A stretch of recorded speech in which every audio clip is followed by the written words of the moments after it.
better. You were kind of blurry. Wait, Okay, where's the lower third thing? Is that in the In the toolbox? Yeah, with the little chat icon and the wrench and the red Although that suitcase that flips it, right? For some yeah. reason. on your end, and I think there's an option to undo that. Ah. Okay, we are live. Welcome to OreAni, the end of 2014 summer season, part 2. Last week we went over quite a few titles, but we kind of got long-winded and didn't get to the better half. So today we have Albert with us. Missed out last. Oh, We also have Nick, The nameless. and we have Sean. Hey, So let's go ahead and get started. Let me see here. What we're going to talk about first. Saba Gebu, the Survival Game Club. So let me see here on our list. Who watched this? Just Nick and I? yes. Yeah, I think Chris was originally going to jump in with us, but we have to start without him this time, I guess. This show was kind of interesting, really. At the beginning, and then at the end, it kind of got crazier, I would have to say. But, oh my god, the ending comment was wonderful. Yeah, I think I got hooked into the show because, like, early episode 1, like, the trace amounts of fantasy and, like, an overly immaculate thematic gun shop kind of vested my interest and kind of glued me to the show. And, I mean, it's pretty much a full-on comedy. You can't really take it seriously. It makes no sense otherwise. But for that reason, how overbearing it was with its comedy kind of actually made it better. So I appreciate this level of absurdity. It doesn't come out in the animes that often. And the running gags with certain characters, at times they got old, but at times I could laugh every moment. Like, oh, that character has fallen into that gag again. What you mean, like her dying? Like her dying and Mio, the one who liked the main character too much, who always got used as like a human shield. But I would have to say one thing I noticed was they did quite a bit of parodies, which I wouldn't have thought. Like they had a Predator parody type of thing in one of the episodes. That was kind of cool. Like an AVP homage. And they had some other little things going on. And it seemed like for most of the series, each episode was broken up into 3 little stories. I think it was just every episode had 2 individual like parts to it. So like the first half was a whole episode, and the second half was a second, different story, but 2 stories per episode. I wonder why I was under the impression of 3. But I really liked how the narrator was also part of the jokes quite a bit of the time. Always making crazy comments like, I think even he's like, yep, and we're going to end the battle with the bath scene again. And stuff like that.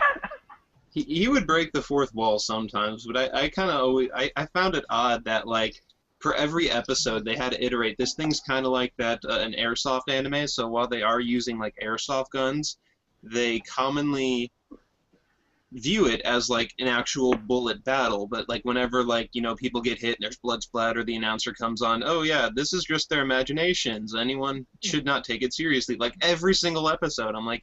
I guess it makes sense if it's airing on TV and you never caught like the first or second, or you just hopped in on like 3/4 the way in.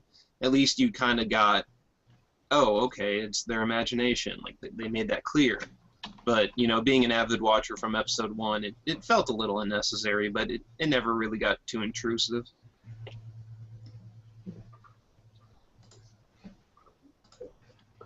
Yeah, and as you watch, it seems like a lot of their personalities from the beginning kind of changed towards the end. At least your first impressions. And that was kind of fun seeing how they moved. And then they always introduced a lot of new characters, which was pretty fun. Yeah. Yeah, the lemon guy, and I kind of liked when her mom emerged as a character, the main character's mom. That was always pretty crazy.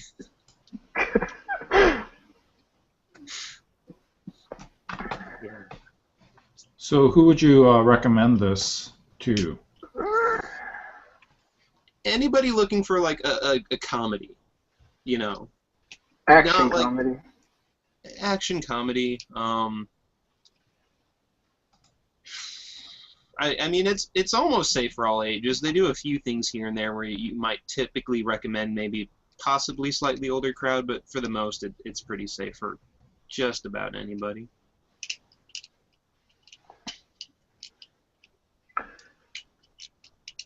Yeah, so Caters to like more shonen type characters than Fujoshi, I'd say.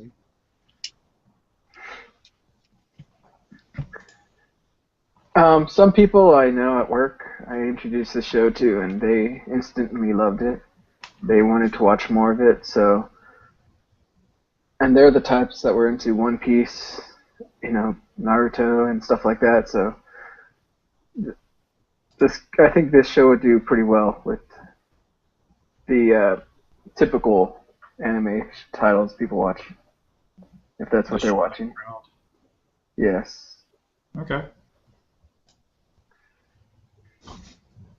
But if you want a story, it's not really going to have a story for you. They have a platypus as a mascot. Yeah, they do. Interesting. It kind of makes a weird sound effect too. Like, wah. I don't know. The club advisor. Yay. Dear God. Actually, you don't see her too often. They have a lot of characters because they go out and about and challenge other people to airsoft every once in a while.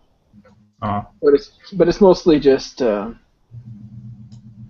how do you say, just randomness going on at times. Yeah, like it's pretty much random to the extreme. They had like an Arctic battle in the tundra, and they had like a desert warrior style like racing track thing game, and I mean every episode has a pretty different theme, so it's nothing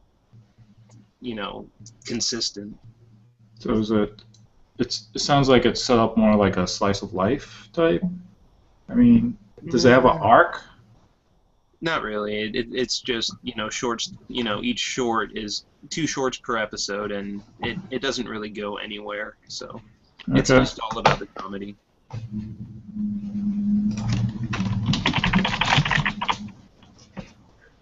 All right. Let's go ahead and what was the next title here? I forgot. Space Dandy. Where's my little cover art for that? I didn't get to watch Space Dandy. It looks like Albert and Sean, you guys were into this. Mhm. Yep. So I mean, it's a continuation of the first season. In many ways, it is a industry talent show for both established veterans of the industry and also up and comers.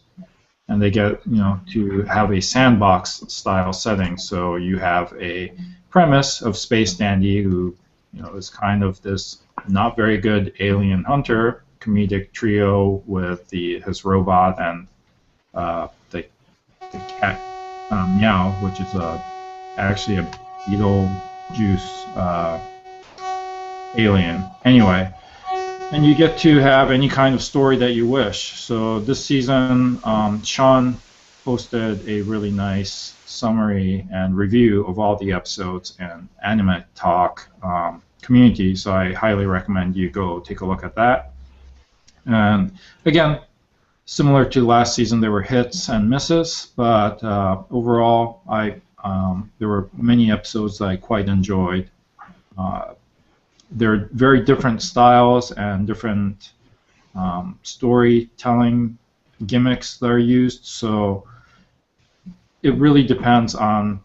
I think any viewer can find something that they like in the entire run. but maybe the entire run is not for you if you don't really have a wide breadth of appreciation for different styles of anime. For me, the good episodes have made the bad episodes worth just getting through week by week. But now that the show is over and you can watch it in any order, you know, there's like next to no continuity. I think there's only like one instance where one episode actually leads into the other one, and sometimes you have some recurring characters, but you know, now you can just like pick and choose the best episodes and just watch those, and then you know it'll be a really good show. Yeah, I think the Yes. only continuity available was like on the final and semi-final episodes. Yeah, Right. like episode 25 sort of led into 26, and also 26 has a bunch of characters from random episodes before that.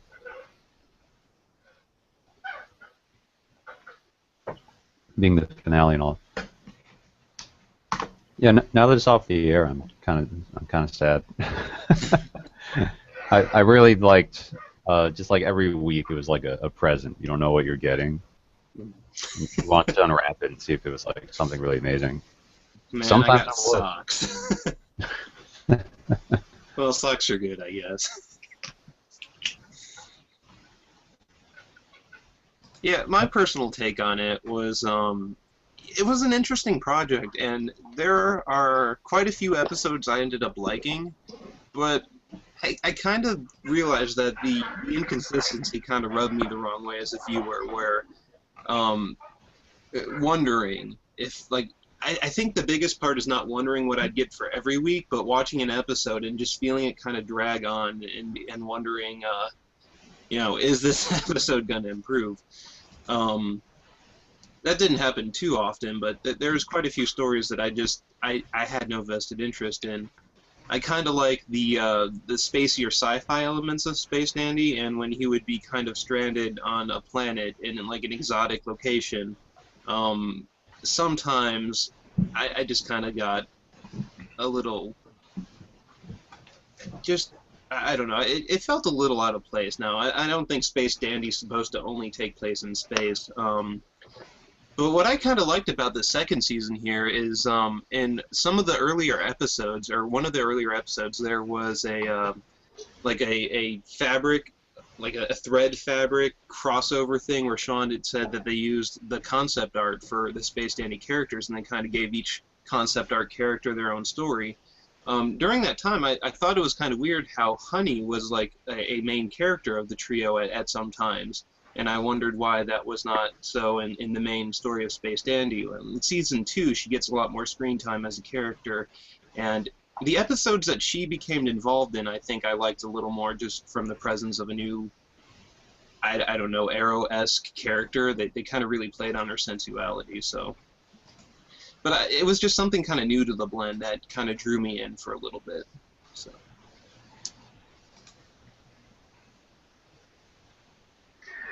All right.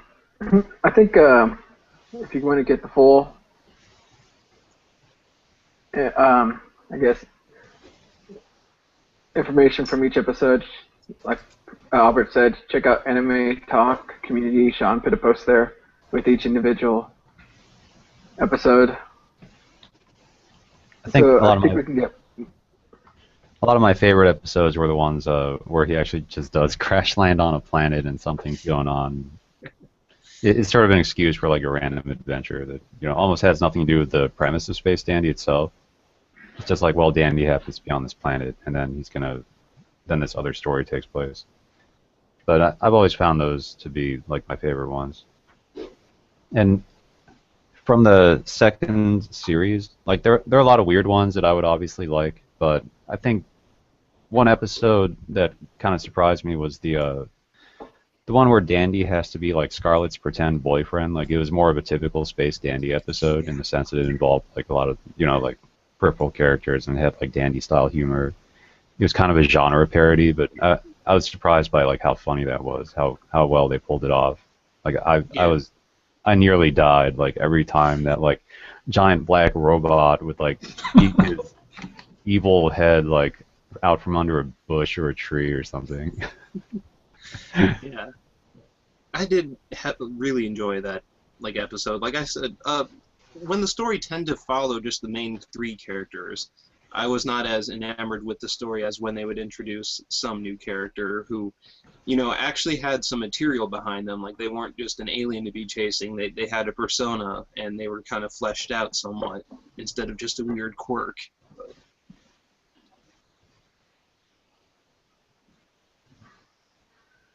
All right. Let me see here. Michael didn't fill out the list. I'm pretty much guessing he hadn't watched this.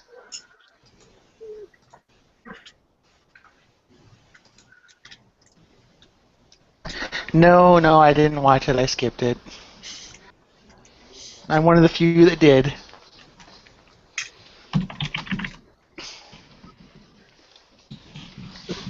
So I think some of the Space Dandy staff, like one of them on Twitter, or maybe it was Cartoon Network itself, they said that there's no sequel series in the works, but they might do a movie or an OVA.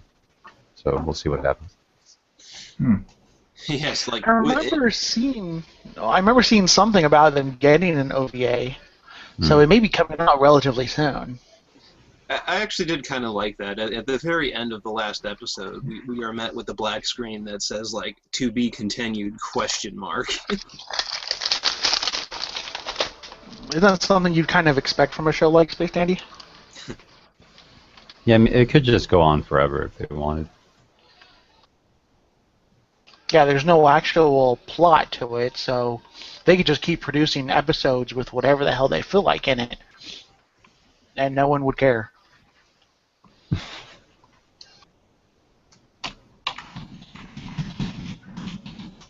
All right, let's go ahead and move on to the next title, which...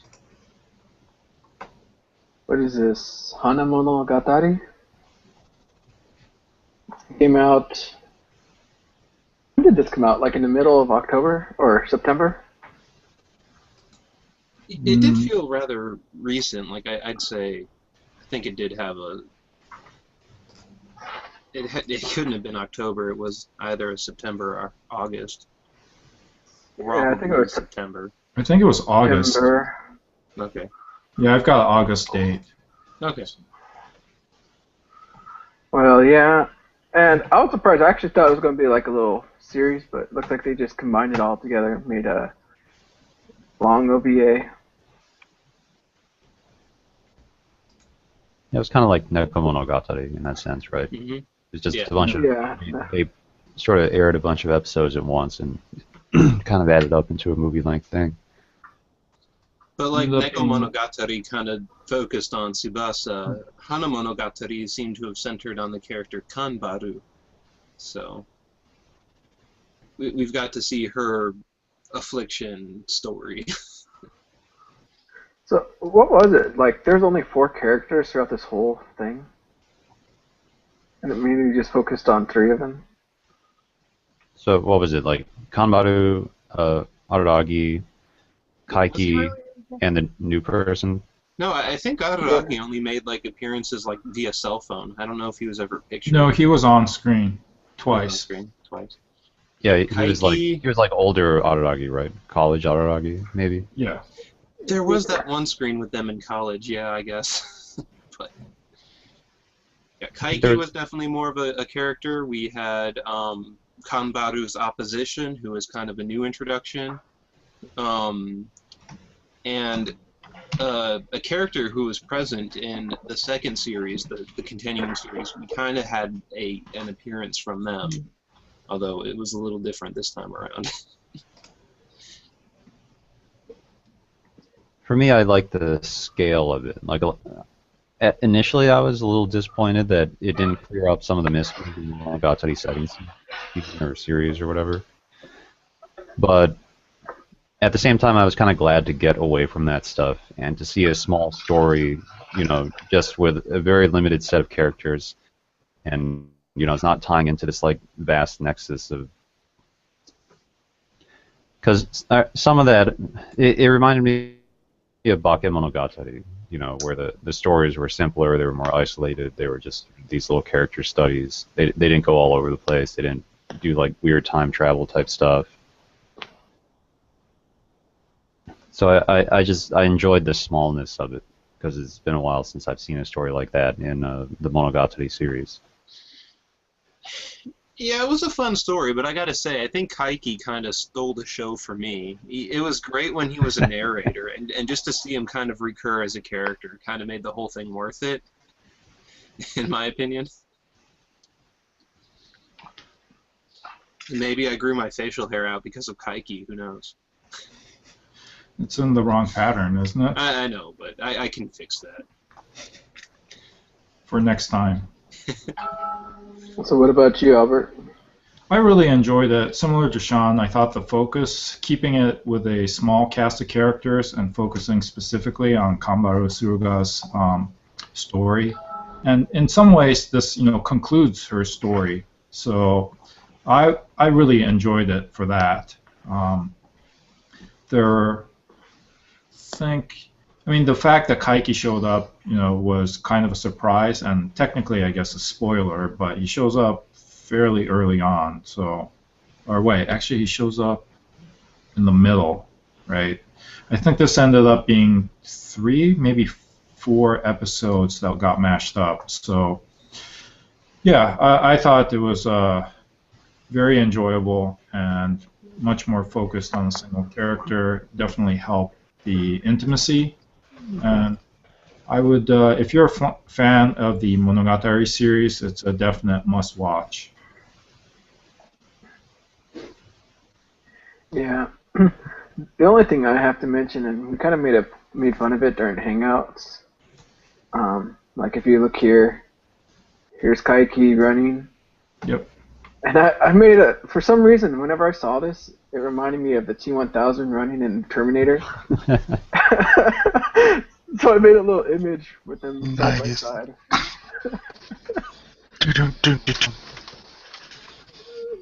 Yeah, but oh my god, that just threw me off when I was watching the show and I saw something when I saw him running. It was funny.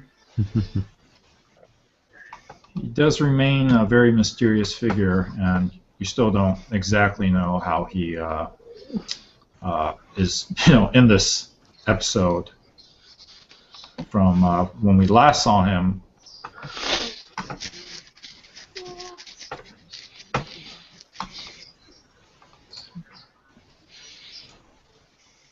I guess for me, this arc kind of reinforces that I generally enjoy the format, like the sort of storytelling style of Monogatari, or the more like storytelling structure, where there's a mystery, and this one character has to go talk to like all these sort of like bizarre and eccentric and charismatic characters and have these like weird dialogues with them in order to get to the bottom of it. And there are like, I've seen movies like that, which are really cool. It's just I don't know. I just like that sort of thing, and Monogatari is that sort of thing. I also diligently read like all the flash text, even though that would drive me crazy sometimes. Like especially if they really like give you 10 of those in like a minute, and I'd have to pause the video 10 times. I think if I was on like the subtitle group, I would almost put a little timer in the corner to let you know when those scenes are about to strike, because they kind of got tiresome to like step back, and some of them went too fast to even try to pause it normally. You'd like have to like screen step your way to it. Yeah. It was driving me crazy sometimes. But the one nice one that I got out of it is Kaiki saying that like, oh, I was actually in the track team, so she shouldn't feel bad that I totally beat her, and I had my own running technique called the Kaiki stride. Nice. All right. So, would you guys recommend this show? Yeah, absolutely. But again, if you're expecting like a huge, Araragi or Shinobu like Tyler was, right? Then you're not going to see that. This is very focused on Kanbaru's story, And here's something for Tyler. Just that was like the one of 3 screenshots of Shinobu in the Hana Monogatari part. So don't expect much. If you don't like Kanbaru and her story, you're not gonna like this arc. But if you like Kaiki, bear with it. absolutely. Yeah, I mean, to me, it was kind of just a pleasant expansion to the series. I think it's probably my least favorite media in the terms of, Neko Monogatari and the various predecessing Monogataris. And it's not just that I don't care for Kanbaru, it just didn't feel like Baken Monogatari to me when it's not following Araragi or, I guess, Kaiki. Those two make it worth it. Like, just Kanbaru as a character just was not as interesting to me, so it didn't make it per se bad, just my least favorite of the current running Monogatari titles. I made a post on Anime Talk after this aired, just asking are the mysteries of the last series going to be solved? And the answer is yes, it'll be solved in like season or series 3 or whatever they call it of the light novels, and inevitably those will be adapted into anime. I don't think there's been anything announced yet, but they're making them. I mean, even this introduces a mystery, and at this point it's not really a spoiler to say because we've just been saying it, that Kaiki is still alive. Yep. What? There is also the greater mystery of who Ogi is, and she does make an appearance, or actually, in this episode, she's a he, so... Yeah. Oh, actually, yeah, well, Ogi is one of the characters I was referencing, but correct me if I'm wrong, was Neko Monogatari, didn't that go back and explain a predecessing story arc than when we first saw the Neko character appear in the original, initial Monogatari? Neko Monogatari Black takes place immediately prior to Baken Monogatari. Okay. So, yeah. See, I thought they went back and explained Golden Week, which was skipped in Baken Monogatari. That hasn't been here's what fully happened on yet. that Golden Week. Huh? Yeah. Then there's a even further prequel about what's her name? Kiss Shot, Astral Orion, Heart Under Blade. Yeah. Also known as Oshino Shinobu later on. So there's that story with her and Araragi and how Araragi became a vampire. So that's the chronologically the first story as far as I know, and they haven't adapted that yet. Like, they touted a movie and they put out a trailer, and then we haven't heard anything about it for years. Yeah, I would almost guess that this would be a prequel, except that the reason why Kanbaru met Kaiki was probably exposed in just the season prior, but we still don't know how that situation resolves, and I really want to see that resolution so bad. Yeah, I mean, there is this mystery about, like, introduced in the second season, that Kanbaru helped Araragi to do something, but we don't know what it was. And also during the Neko Monogatari White arc, like, there was like these vampire hunters and whatnot were in town, and they were going to do something. Like, there was some operation going on. We don't know what it is. But someone who has read the entire series says that will be explained in future stories. Right. I'm slowly making my way through the light novels, but they're not light novels. They're actually like full-length novels. They're 300, pages plus, and there's not a lot of furigana, which is the little characters, the hiragana that you attach to the kanji so you can read it. Mm-hmm. You often see that like in manga, right? But there's very little of that, so I'm having to struggle with my level of kanji proficiency. This is definitely written for like high school or higher, and the author is actually quite good at wordplay, and I think he's a really good writer. Whereas light novels tend to be, you could read it from like high elementary to middle school. They're a lot shorter, a lot simpler sentence structures, easier kanji, a lot more furigana, and pictures. So this is not a light novel. But once you read it, there's a additional level of appreciation, because all those words that flash by in the anime, it's all written in the light novel. In the novel, sorry, I keep saying light novel, but in the novel. So you read them, and there's an additional level of complexity that you can get. And then when you go back and watch the anime again, you appreciate all the things that they tried to put in, or different tacks that they used to express what was happening, and whether they choose to show it or whether they choose to have a monologue or internal monologue. That's all really interesting. So I'm enjoying reading and then rewatching. All right, let's go ahead and move on. Our next title is, what is this? Maji Monji Durumo. Let me check here in our list. Albert, Nick, and I have seen this. I don't know. I don't think I've seen that one. Boy, I really didn't watch much this past season. Yeah, if you don't recognize the character Rurumo, then you have not watched Rurumo.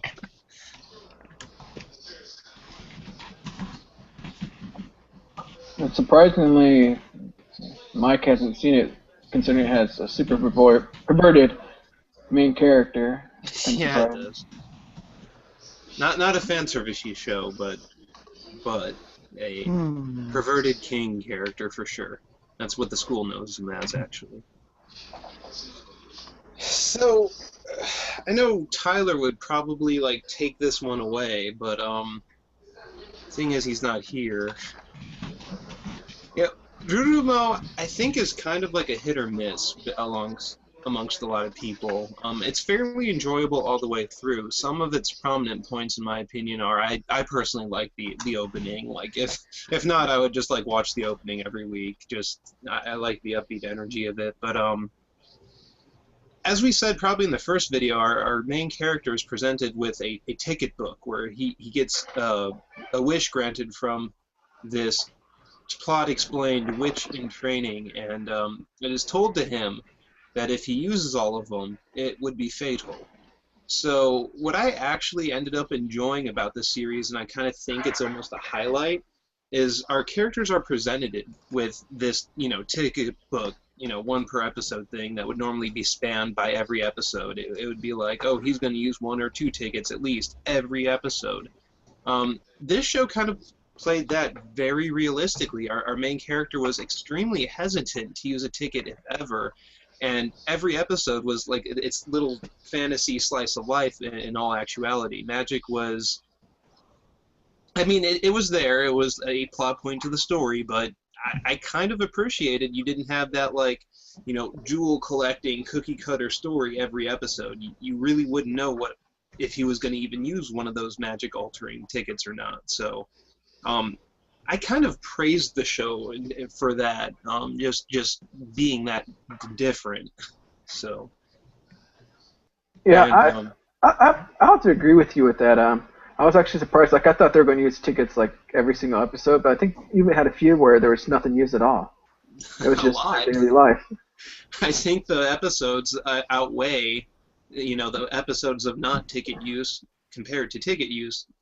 Not used as far outweighing. What did you think, Albert? So yeah, I enjoyed it. I just felt like the story was of 2 parts. On the one hand, you have this kind of sweet story about the Rurumo who's in training, and she's a screw up, and she has to overcome all these obstacles and try to become, a full-fledged witch, which would not bode well for, our main character. But I guess the ecchi part really kind of was jarring sometimes. It seems like they had really focused fan service, and then there's this other like sweet story aspect, especially like I think it's episode 5. Hold on, yeah, where the cat story. Oh my god. Yeah, the cat story was like, wow, this show could be something more than just a cookie cutter episodic approach to just showing fan service, which it was for a while, and I really enjoyed this episode and kind of the the story elements and the lesson to be learned that you can't fix everything, and so I liked it quite a bit, and I wish there were more episodes like this. There are episodes like this later on, but it kind of got outweighed by the gratuitous fan service in some of the episodes. So I can't really fully recommend this to everyone. If you're if you like shows that have like the ecchi element and I guess very much focused on guys, then yeah, this show is very enjoyable. It's funny, it's sweet, and you'll be surprised at some of the episodes. But if I wanted it to be a little bit more than that. I also wanted them to not have the kind of a romance angle between Rurumo and I'm blanking on his name, but Tsubaki, is it, or something like that? Tsubaki-kun, yeah, I forget his first name, but so I don't really want it to go that route, but it's kind of hinted that that's what's been going on. So at least from her end, right? So overall, it's enjoyable, but it's not for everybody. Yeah, I particularly was fond of its drama points as well. The fan service didn't bother me too much, but then again, I'm used to a lot of fan service. One of the characters in particular, however, I would always like it when, I think Chiro, is it, the cat, would appear in a human form.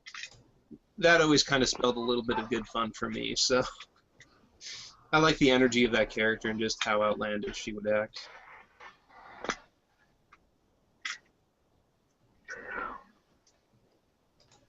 This show, like you said, the drama, I guess you would say, points in it were actually very surprising to me. They got to me, especially with how the characters were. I guess because of how you see them quite often, being laid back, carefree. When it got to those points, it was wow. And like that cat episode, I was so surprised with that. And I think there was another episode that kind of made me go, whoa, like when her friend came, the other witch came over. Uh-huh. That one surprised me too at the end. But like you were saying, it's hard to recommend this to people because of the outlandish fan service. I mean, it's not like High School DxD, I would say. It's not that over the top, but it does have some questionable moments because these girls look younger than, I would say, high school students sometimes, or at some points. So it was kind of awkward.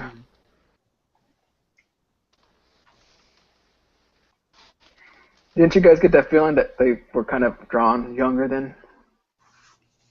Yeah, definitely. They had a very lolly look to them. Well, Rurumo is supposed to be younger in appearance than Tsubaki, right? So yeah, and some of the other characters too. It's kind of like the funny thing to me that I kind of, the only negative point that I've really had with this show is Rurumo is depicted as like the younger sister of Tsubaki, and they're always calling her little sister, yet she gets jobs, she works as a cafeteria person, and I'm like... Child labor, man. Yeah, I know, right? Like, how was nobody questioning this? Like, at all. Just even at all. If they would have Well, thought about it once, I would have probably been satisfied. But because anime, man. yeah, because anime.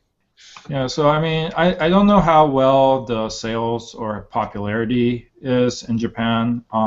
It is based on a manga series, and it's ongoing. In fact, the storyline, there's a part one that ends, and a part two that continues, and this is not quite at the end of part one. So,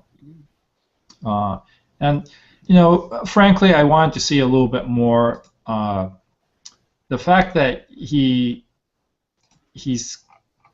a really good-hearted guy, but he's still perverted, right? And he ends up using, as you saw in multiple episodes, his life tickets, the magic tickets, for helping other people. He's not really using it to fulfill all his wishes, and when he does end up using it, it's always to help other people. So there's that.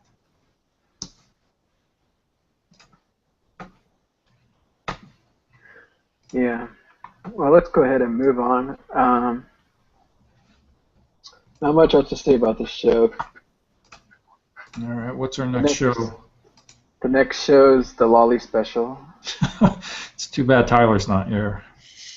Yeah. What do you call this? Idia?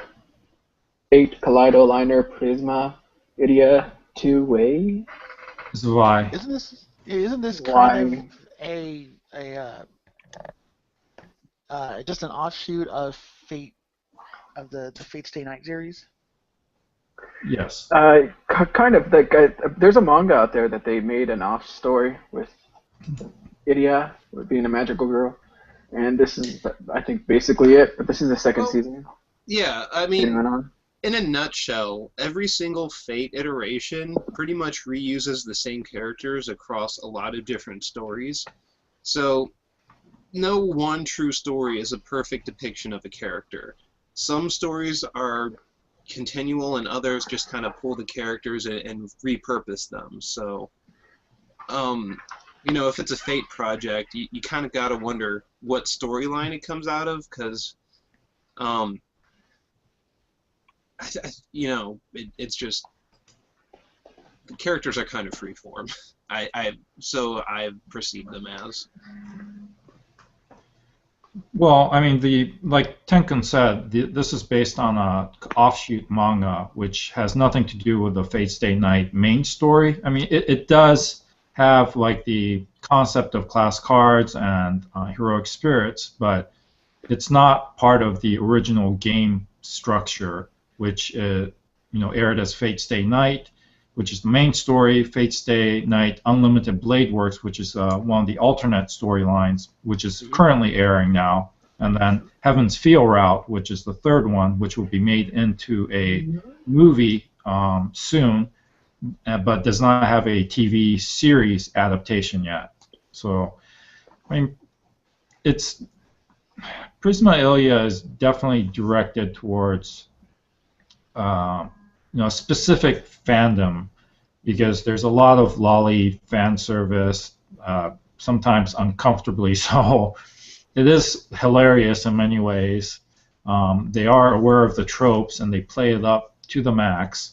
And the Studio Silverlink did the animation, and it is gorgeously animated. I mean, what battle scenes that you get, they're fantastic, high frame rate, lots of effects, but the story follows on from the last season, and this is actually kind of a split season, because the second part of the story in the manga, we've only covered like the first half, and there's 10 episodes. The second part is being made, and I've read forward on the manga, so I know that the manga itself, the second part is kind of only the first half of the big story, a bigger story. So, if you like the first season, I think the pacing is a little bit off this second season. It seems slower.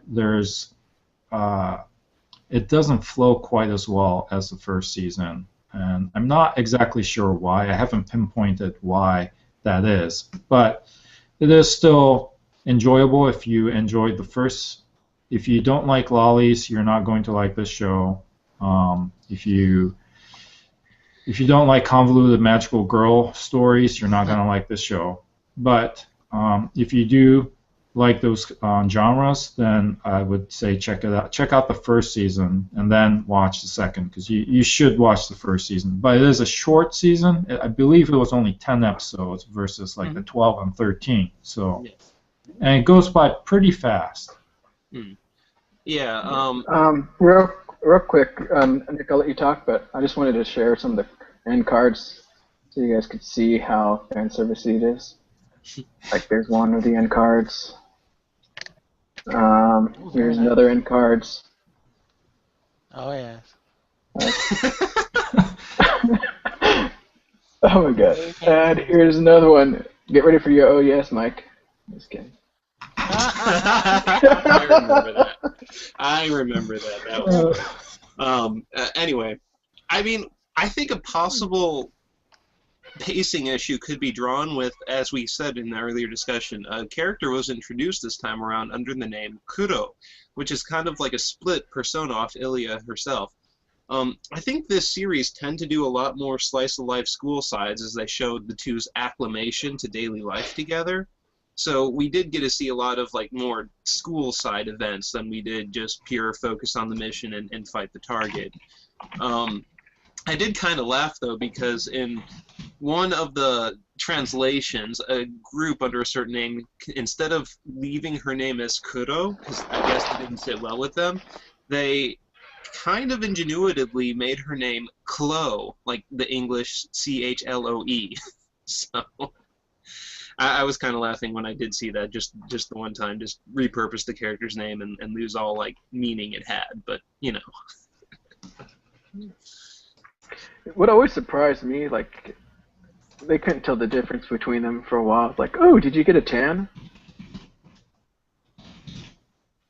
As you can see here with Kuro and Idiot together. Yeah, their skin color is different, and their eye color is also, different. Not to mention their hair color. Yeah. Style. Well, the style's just because of the picture, but maybe that's why it seems slower to you, Albert. It's because it dealt with more of the school life rather than them just practicing on magic and learning how to get through. Yeah, it's possibly that, but it's also like in each episode, you should end the episode so that you should want the audience, looking for more. And it felt that was, you'd have like a semi-cliffhanger, and then in the next episode, in the first 5 minutes, it's resolved, right? And then you go through this slice of life stuff, and then maybe something might not happen. And then the next episode, it's another slice of life, and towards the end, there's a hint of something. I don't know. I just felt they did not parse the story well.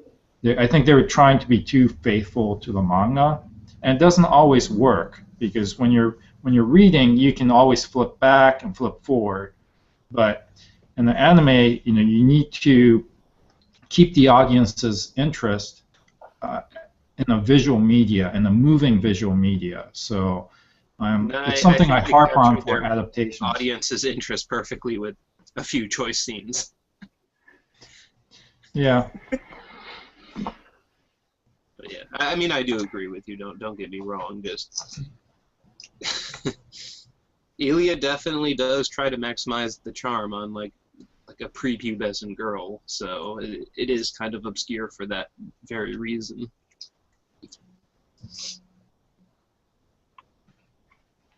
All right, do you guys have anything else to add to this? No? Okay. Let's go ahead and move on to our next title. That was Idiot. Thank you. Next up, we got, what is this? Rokujoma no Shinrakusha. I just said it decent this time. Nice. I think first time I Good messed job. up totally. This show surprised me in the middle. But I'm gonna let Albert. I think Albert wanted to take lead at this, right? No, but I guess I could. So, like I mentioned in the first initial impressions a couple months ago, it is based on a light novel that's really popular. There's 17 volumes out. This first season, I think there will be a second season. This first season covers about 7 volumes of the light novels, and it is a harem show, I guess. There are 4 main girls with additional girls being added later on. And they're all very distinct, and one's a ghost, one's a magical girl, one's a priestess from the underground, the Empire, and one is a alien from the Galactic Empire. So it all revolves around a single boy, obviously, who happens to be living in a location where they all want it for some reason, whether it's a magical nexus. Let me share. Here's the main character, Kotaro Satomi. This is the image from the light novel, so it's a little bit different from the anime, which I'll share later. But you got the ghost girl, you got the magical girl, you got the priestess, and you got think the Sanayo's my favorite. and also her assistant, the alien princess's assistant, Ruth, which she's pretty funny too, got to say. So there's a lot of comedy. There is a story, in the background. There is kind of an arc as it progresses. They all become. At first, they're all competing, but yet, towards the end, they're all cooperating. So there's also the mystery of, who and what Kotaro really is or could be. So there's that aspect. I found it very enjoyable for fairly distinct and lively characters. The story is also fairly interesting for the long run.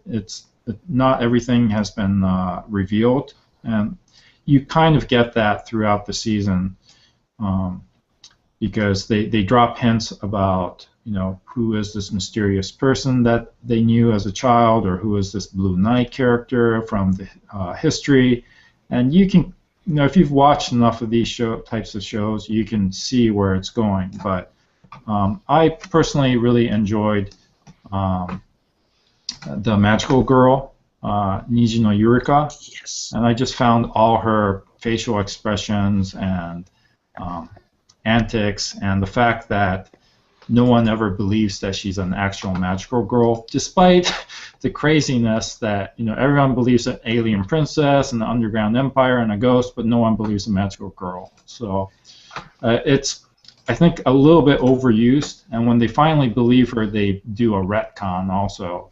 But here's Yurika and her various faces, and I think she is best girl. So Yes, I agree. I was actually a very big fan of Sanae, but I have to say, it seemed like once they got partway through, maybe like after 3 episodes, it kind of started going to 2-episode arcs on each girl. Yeah. Mm-hmm. And that's what he was kind of saying earlier. Like in one of the first predecessing episodes, something happens to the main character which does not get explained near the end. And then it is kind of interesting how they all attempted to compete for the room with various games and other forms of medium. And they literally would, in the anime, show who currently possesses what constantly. And then it did kind of break off into the arc of each girl, and it almost seemed like it didn't even care about who has like closest sole possession of this apartment anymore. Like none of that information became relevant when the arcs were going on. They would refer to it from time to time, but you would never see like a visual representation of it. And So I did kind of like that for its variance in it, and again with Yurika, her particular arc may not have been my favorite. It was a good one, but I did like the character the most. It's also kind of an obscure voice acting. You really don't find a character who gets as many or the type of lines that she gets. So I appreciated to see that, to the max. And um, I do really like the story. I think there'd be like no point to it without a season 2, though. So whoever has viewed it can most likely be looking forward to a season 2 down the way. So the one thing that I'll say about this is I don't know if I can classify it as a harem, only Yes. because there was no like romantic tension. Sure, yeah, it was one guy, multiple girls, but they weren't like competing for his affection, kind of thing. It was more just you. I mean, it could have been the same story if the girl was if another girl had been the person that moved into the room. It wouldn't have made any kind of difference, you know. Well, I think you kind of got to pay attention to kind of what Albert said earlier, because I was picking up on it throughout the season. He reveals that each person has interacted with a certain character, and it's kind of become their reason for doing what they are currently doing. And I mean, I don't know if it's a spoiler because I haven't seen it yet myself, but I'm going to say it's hinted that this one person for each of the girls is our very own main character of the series. Now, none of the mechanics to that has been explained yet, but if that ever becomes a major revelation in the story, at least two characters will have a drawn affection towards this, which would truly, I mean, like, it has seeds to become a harem, and it's totally going to go that way. You might not be able to fully classify it as now, but I mean,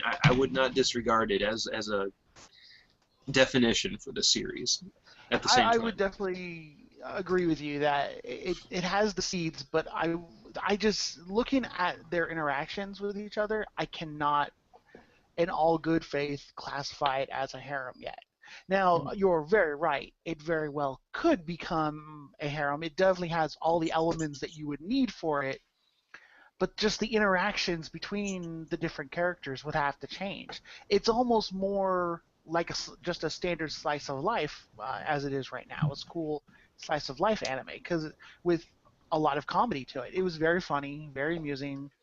All the characters were very different from one another, so you could very easily, laugh at the interactions between them. But I just cannot classify it as a harem yet. The interactions need to change, and that spot. I mean, towards the end, like with the Blue Knight arc, you saw some elements of some romantic tension, but still just not enough to classify it as a harem yet. I mean, it could be later on, but they haven't reached that point in the story yet. And to be honest, I liked the Ghost Girl the best. Sanae was a good guy. I mean, they were all solid characters in my opinion. So. Oh yeah, but it's nice that we have such a dispersal of enjoyable characters. And it's not the standard ones. I mean, the ghosts. You're not defining them based upon their personality. You're defining them based upon other characteristics of who they are. That I liked the most, and that is what separated them so much. I liked it. I mean, I still need to go back and finish it, but I liked it a lot for a good, silly anime that you can just pick up any day and just watch it and laugh. I liked it. So, what would you guys? How would you feel in recommending this title? I would definitely recommend it. Yes, to the general anime public, sure. Mm-hmm. Yeah, I mean, you don't need to have, or you don't need to enjoy a specific type of anime to enjoy this. It could appeal to anybody.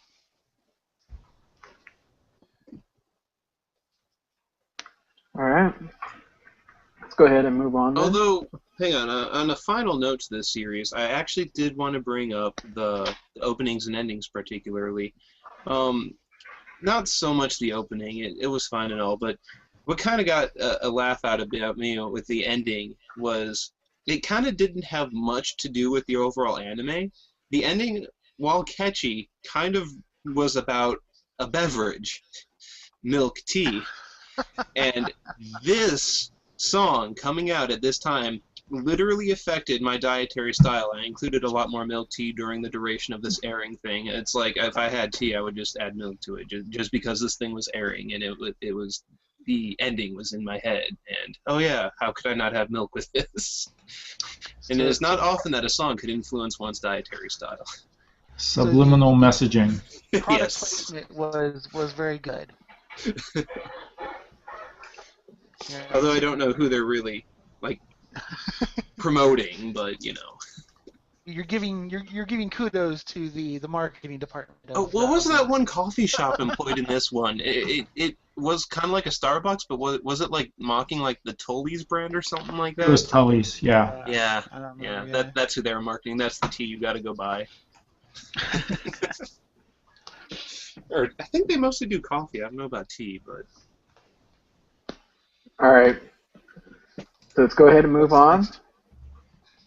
We're going to skip the next one. No. I'm just kidding. I'm just kidding. I know you've been looking forward to this Why forever. must you hate me so, Tank? Mahoka. Yay! Koko no Retose. It doesn't deserve the whole I think name. high school- It's Mahoka. We don't need the whole name. Just Mahoka. Yeah. Well, So where Mike, should go ahead, take us off. You love this show. Don't you? Based on a light novel series, very well done, very enjoyable. They stayed very, very true to the source material. They condensed it a lot because the light novel goes very in detail about the world that the story's in. So there's a lot of information. The anime cut a lot of that information out, or condensed it down to where they're just quickly explaining it and then moving on. The artwork was incredible. The opening and endings I loved to death. I thought they were great openings and endings. The combat stayed very true to the story and to the world that it's in. I mean, there were a couple areas that kind of annoyed me where I was looking forward to a certain scene and they didn't do it exactly the way I would have pictured it, but they still did it very well. So I liked it. I enjoyed it. I'm hoping that they left it open at the end because I think they did for a second season or at least an OVA, a grouping of OVAs. Because there's still a lot of source material that they can go through. They could do probably a whole nother season. A whole nother 2 core season and cover everything. And they skipped out on kind of one of the volumes of the light novel is kind of a, I guess you can call it an omaki volume, where it has stuff that relates to the story and relates to the characters, but not necessarily the main plot. So. Yeah. So like what Mike was saying, because this part takes. I think this half of the series was the Yokohama incident, and it skipped the whole volume. Like, if you were wondering why, Azusa was a student council president and stuff like that. That was all in that book they skipped. I'm kind of mad that they skipped that because it's not really important to the main plot, but it was that volume is really, really funny. Especially the whole election part. And I think even as the show was airing, up to that point, you're like, oh my god, this is going to be the best part. This is going to be the best part with Honoka. And then they skipped that whole part. They skipped the entire show that. They skipped that whole volume, and I'm like, seriously? You That's can't going to be skip the that OVA. part. I'm thinking that that's going to be part. I'm thinking they may do a second season and go and use the next couple of volumes for the next actual 2-course season, and do an OVA series for that volume that they skipped. Because there is a lot I of don't. material in that volume that they could do an OVA on. I don't think. I don't know why they would do it because it would be going backwards in the story. Well, they can So do I it don't know if they would not want to. necessarily, because they could do it. Part of that volume, for one of those volumes, is the sister telling the story of how, basically how she became a Brocon, I guess you can say. Wasn't So that the next volume after the Oklahoma incident? yes, that was the volume right after it. So they could do that volume and the volume right after the 9 schools competition, and do both of those volumes as OVAs, and I think you would have a lot of good material in there. Because one of them's already past tense. You can do them both past tense, and I don't think anybody would care. Because they're OVAs. They're not, it's not furthering the story. All right. Well, kind of my take on the Mahoko was it's a very enjoyable story, and I know it has a fairly decently large view base in the States. It's kind of one of the series that you heard getting talked about on various sites, but I kind of didn't appreciate how they didn't explain the whole like magic mechanism, as Mike said, that the light novel did so much of a better job on. I think that would have been a necessary point to make the series a whole lot better, and not like leave a whole bunch of people confused. But I think I just kind of was blown away by how intricate this magic system operates. I mean, not understanding how the code pertains to inciting magic, I did kind of like how certain characters could, create new spells, if you will, if that's how it works. But that's kind of what our main character was proficient in, designing magic and maintaining a lot of the components that make it easier to use for people, as well as being an ingenuitive developer. He's kind of an overpowered main character, as really came out in like the last few episodes of the last season. It got pretty, not dark or anything, but violent maybe. And I would kind of appreciate like how vast this whole magic realm was. It's not like you learn spells or anything. There's so much out there, and everything has so much of an application that as a first-time viewer of the series, it's just kind of like overwhelming at what's available to these people. So almost to where like certain things seemed underutilized and overutilized, and it was kind of up to the magic user to adjust their magic to the job at hand. So there was like a lot of elements around kind of everywhere, and I do believe like a realm like this would be somewhat overwhelming to most people if actualized. But I did enjoy the exploits of Mr. Main Character and everyone always being blown away by him, and I didn't really enjoy the explanation as at the end as to why he couldn't, as why he was recognized as per the magic system as a lesser student. I just figured for someone as ingenuitive as him, maybe the explanation wasn't that great, but it just felt like it was somewhat easy to come up to get around via some device. I mean, this dude has made a bunch of things possible for people who normally would not have access to that application, but he can't do it for himself for basic stuff. There's a lot I didn't grasp, but and the light novels go into far more detail right about that and explain why, like, the light novels explain more about the actual why magicians are considered powerful the way that they're considered, like why the system exists the way it exists. It goes into more detail of the system, what magic is, how it's been created, how it's used, and the diversity of it, and why him when he's got this godlike power, and he's one of the few strategic class magicians in the world. When you break him down by the current system of measuring how he's able to use magic, he's considered a lesser being.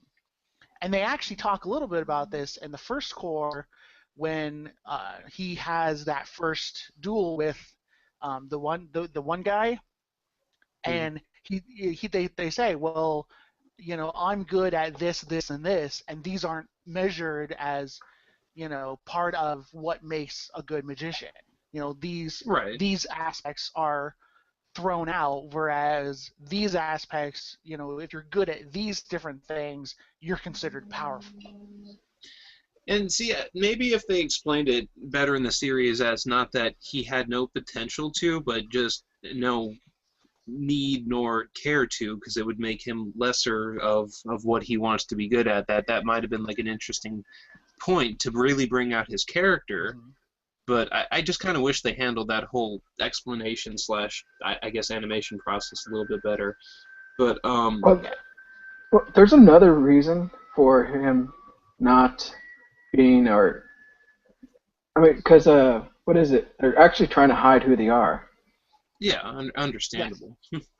So that's why he's never trying to be out there. Like, even at one point, he's like, I don't want my name to appear. Yeah, and yeah. I mean, I did absolutely realize that point, but again, I think you would be even more of an outlier if you were systematically recognized as a failure, yet exceeded in a lot of points to bring you into these competitions and whatnot. Even if he didn't want to make his name for himself, you think it would be better if he were to blend with the average ability talent and not just be like on such a low end and have a steep increase. I just think it would draw more attention to you being such a successful failure, than maybe trying to hide as a pure average person. Well, and that's the thing. I think part of the problem is he can't blend in with the above average people, because no, don't blend in with the above average. Stay below average. Well, and that's the thing. He's measured as below average, but the problem is that you have his sister who knows of his power. You've got the president, the student council president at the time, who can recognize that he is far more than what he appears to be. And then you have the person in charge of the public morals committee, who she even looks at him and says, I know this guy is far more powerful than we think he is. So it's hard to blend in there when you've got so many people trying to draw out your abilities, Because if he truly wanted to be just the average Joe or stay completely under the radar, he probably wouldn't even try to have gone to a magic high school or go to anything like that. But he has to, due to his work as his sister's guardian. Right. So he's kind of stuck in a catch-22. He's been ordered to fly under the radar, but he can't fly under the radar because he has to do the things he needs to do to protect his sister. But it's an interesting dynamic, to say the least. Don't forget, he also wanted access to the books. Yes, he also wanted access to the library. But I don't necessarily want to drag on too long about it, but remembering a certain anime of the past where we had a main character who was able to stay under the radar by being normal. What was its name? Working at McDonald's. The highly cynical one with huh? The what? There was what you were saying? What? I can't hear you. Go ahead. What were you saying? We had a show from a while back where our main character, who would strive away from social contact and maintain his presence as a non-star performer, he didn't necessarily have any naturally granted ability, but I think if our main character of this series had an outlook much like his, where he would force himself to utilize the least bit of his talent and only arise as the powerful mage when the situation called for it, and didn't try to like exceed anybody's expectations otherwise, because that's not what he's into or trying to achieve. I think that angle is completely viable. That's not what the story was. So No, that makes sense. So, That makes perfect sense. so not to make this longer, let's go ahead and move on to the next title. But just real quick, this show was pretty good. Followed the source material really well. But if you want to get more out of this series, I would recommend reading the light volumes. Right? That's basically the gist of this conversation. And to get to this part, there's only about 7 volumes, I believe. Only? Yes. Yeah. So. I remember the anime condenses a lot of stuff down, so you'll read through a lot, and then you'll remember that part of the series and be like, oh, that's what that meant, or that's why they do things this way, or that's why that conversation went that direction. So there'll be a lot of that because the light novels are truly in depth. Like you feel by the end of a volume that you just came out of that world, truly. So Yeah, and just to put more emphasis on that, just like a small little tidbit, like exposing skin was highly unlikely thing to do.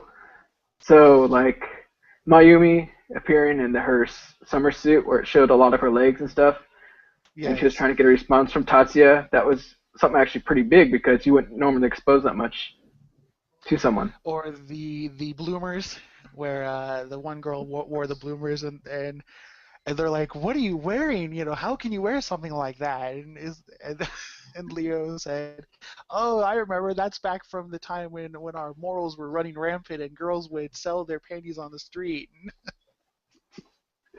Yeah, so there's little things you'll get from that, especially the relationship between the brother and sister at home. It's kind of interesting, but I will have to say though, the second half of this might please some people because the sister wasn't too much involved in it. I think a lot of people said that they kind of started getting upset with the bro con thing going on, but there was at points where I think the sister didn't say anything at all for a whole episode or something, or you didn't even really see her. No, the second core definitely focused more on Tatsuya. But that's how it was in the light novels. So yeah, so if you're watching and you get upset with that BroCon thing, relax for the second half. It's not that bad. Yeah. Yeah, so let's go ahead and move on to the next title here. She gets worse when you do see her. Okay. True. Anytime there's a long period of whatever. Next title. Hanayamata. Or what is this? Yosakoi? I believe Sean calls it not Yosakoi. Endearingly, I might add. So what is it? Only 2 people saw this? I was trying to catch up on it. Like, I still had some episodes to watch. I decided I might as well see what I can catch up on this.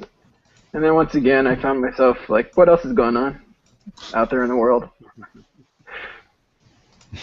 It just couldn't keep my interest for some reason. I mean, they're cute, but like I said, that blushing kind of, I didn't like how they drew it, but it did have some pretty moments where she embarrasses herself and stuff like that, but overall, I had to drop this. Was a good moment. Well, before I start off, I just kind of wanted Sean to provide his take on what the series was not, to get that out of the way. This actually is pretty accurate, in all honesty, and I think he can vocalize that a lot better than I could. Well, I don't know. I kind of wish Tyler was here because he blogged this weekly, and at least he would be able to provide like a enthusiastically positive viewpoint on this. I stopped watching the show around episode 6 or 7. It's the one where they go to like the Yosekoi festival and you don't see any Yosekoi. Like you see them looking at Yosekoi, but you don't see the Yosekoi. It's kind of exemplary of how this show treats Yosekoi. But actually, a better example. Uh, so yeah, I'm not going to establish the premise. It's about a Yosekoi club, which is like I think it's a fairly new form of like Japanese dancing. It's like group dancing in like flamboyant kind of sort of Japanesque costumes. But anyway, what from it, a typical activity-centric anime, like in the first episode, it either establishes that there are people who really like this activity and they're just doing it, or that there is this, it follows the main character who knows that this activity is going on and maybe meets some new friends who's really into it, and then that main character sort of discovers his or her love for the activity, and then from that point on, they're doing it. Hana Yamata is like that first episode over and over again, just exacerbated. Like they never really get to the Yosekoi. It's all about just the act of joining the club. So in a sense, it's not an anime centered around Yosekoi. Like it doesn't teach you about Yosekoi or anything. Like it doesn't have to, but in an activity-centric anime like this, I sort of expect that the drama will take place within the activity. You know, that by doing what they love, they sort of discover themselves. Friendships are made and broken or reaffirmed. You know, that's sort of the typical expectation. But in a Hana Yamata, all that stuff actually occurs outside of the activity. So one exemplary episode is the one where sort of like the rich, the girl from the rich family, the Yamato Nadeshiko, is always trying to impress her dad by doing like Yamato Nadeshiko type after school activities and other such things. Like she's a really good ballerina dancer. But then her friends are into this like Yosekoi thing. They're sort of pestering her to join the club. And so after much like tears and reflection, then she finally decides like this time I'm going to join a club just for myself, you know, and I'm not going to try and impress my dad. I'm doing this because I want to do it. And then she joins the club, and that's the episode. Just joining the club. Joining the club is the drama. It doesn't take place in Yosekoi. It's a show about joining clubs. And that's what really pissed me off about it. And, you know, they would have, like, all these delaying tactics to not get to the Yosekoi. Like, there was an episode of, like... It's just, like, every single cliche you can think of about starting a school club. It's like, okay, we have to find a sponsor, so we're going to have an episode about that. We have to get approval from the student council president, who really hates us. Like, she has a vendetta against us, so we have to get her on our side. We have to find like X number of members, and then there's the episode where the club is going to be shut down because one of our members is getting like really bad grades. So we have to like get her grades up this episode. Like nothing takes place within Yosekoi. It's all outside of Yosekoi. It's all about like forming a club, joining a club. So the one half of the show that I saw was all about that, and it seemed like the delaying tactics would never end. Yeah, it does end. Oh, okay. It does end.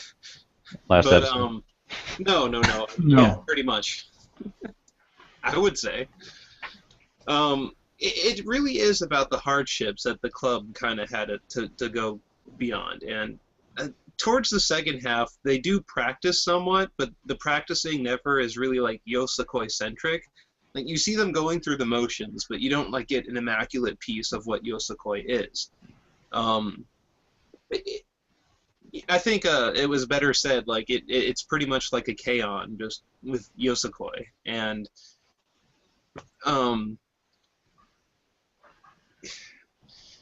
when the group finally comes together and they were going to do something, we even get more drama where something is occurring with the character that breaks the new group dynamic yet again, and they have to carry on without her. And I mean, the last episode was a little charming, but it did kind of it did take me off a little bit that this was like the third to I think literally the third instance of the club maybe doing like a Yosakoi showing. I don't know how I can count the practices in there because, like I said, they were snippets. But what really ticked me off is while the last Yosakoi dance was kind of like their premiering cut, they recut footage from the opening into the final dance. And I'm like, there was tons of additional footage, but I couldn't believe it. I really couldn't. There was like 2 scenes straight from the opening, right there in their finale, and I'm like, I'm kind of done. Like, good thing this is the last episode. Now, I like the arrangement of the last episode. It was decent. Just, I agree with Sean. It really is not Yosakoi. They kind of showed you the concept of what it is. No history, no establishment, no diehard, this is Yosakoi. It's, let's get a functioning group together that, like, hits almost every stone that it can along the way. So you would not recommend it? Is that what you're saying?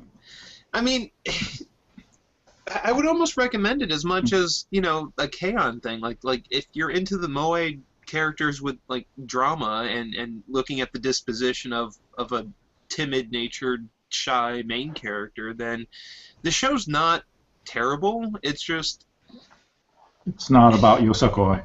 yeah, like I think it has so much potential in being so new, because I think what really drew me into the show is I like the contrast of like the school uniform to the like yukata seeming garb that they wear, and I really wanted to see them kind of focus on that. I wanted to see successful Yosakoi dances. I wanted to be kind of blown away by these dances that would just make this series worthwhile, and they didn't really come. But the characterization was really overbearing. But if you can live with like a slice of life story when having this tantalizing potential dangled in front of you, I'm sure not a lot of people would focus on what I was drawn into. So it's not a terrible show, just it kind of fell short of its potential is what I felt as well. So I would also say that it's not entirely like K-On! Because K-On!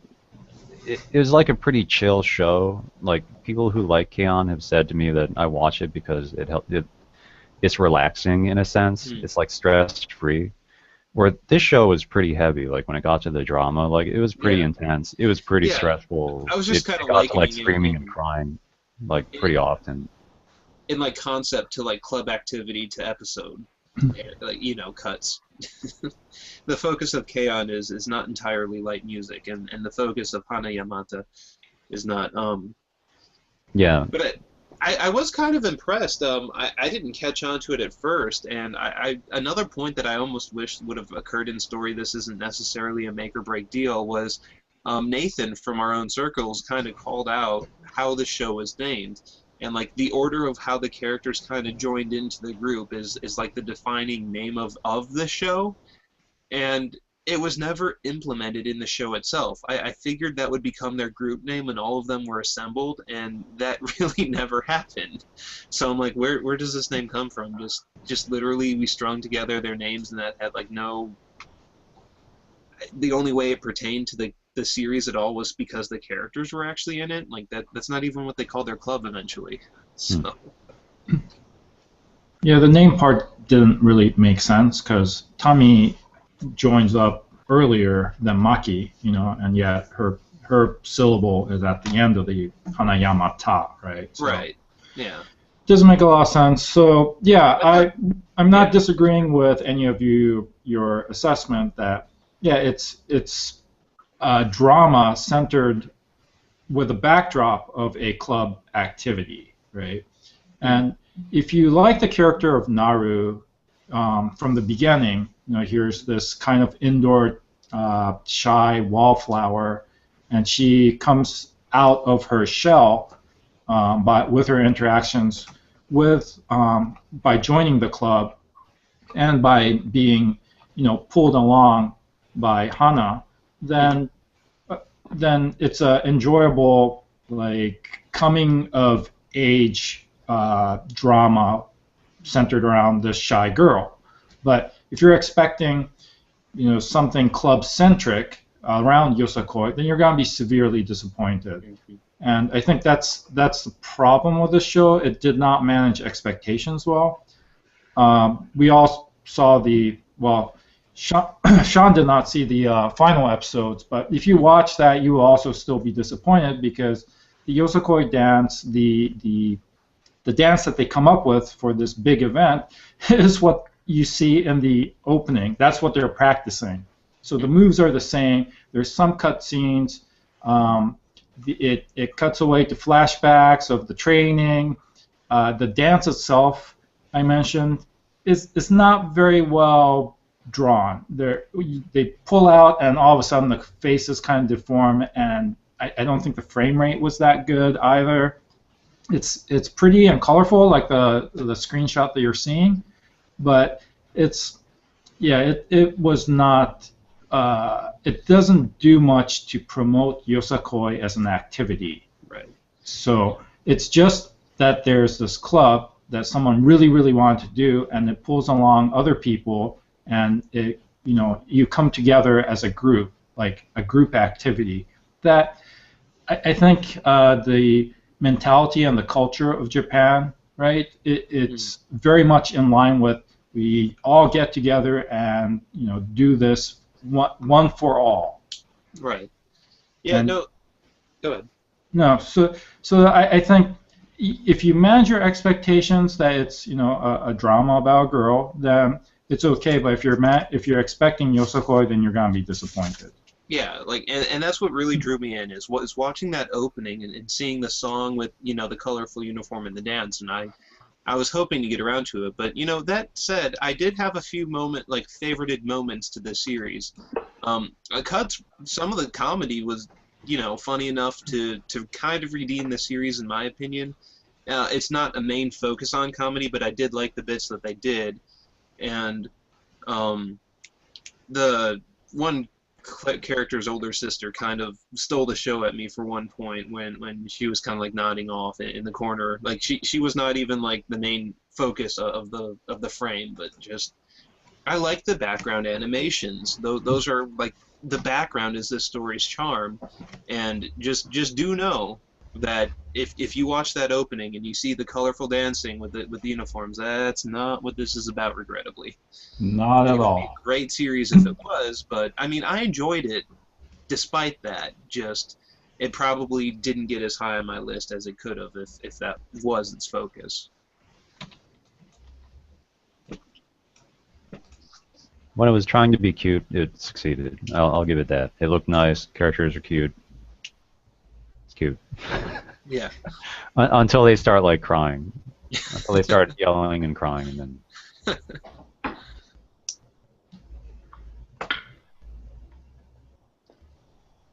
All right, so we done? Yeah, I guess I'll go watch that last episode after this. Get right to the dancing part. All right, so our next title is Glass Slip. Yeah. I was interested in this at first, but I ended up dropping it. You were right to drop it. Yeah. Yeah, so let me, hold on a second. Is my screen share on? Yep, okay, there we go. Yeah, so Glass Slip was kind of had moderate to high expectations. It's a PA Works original anime.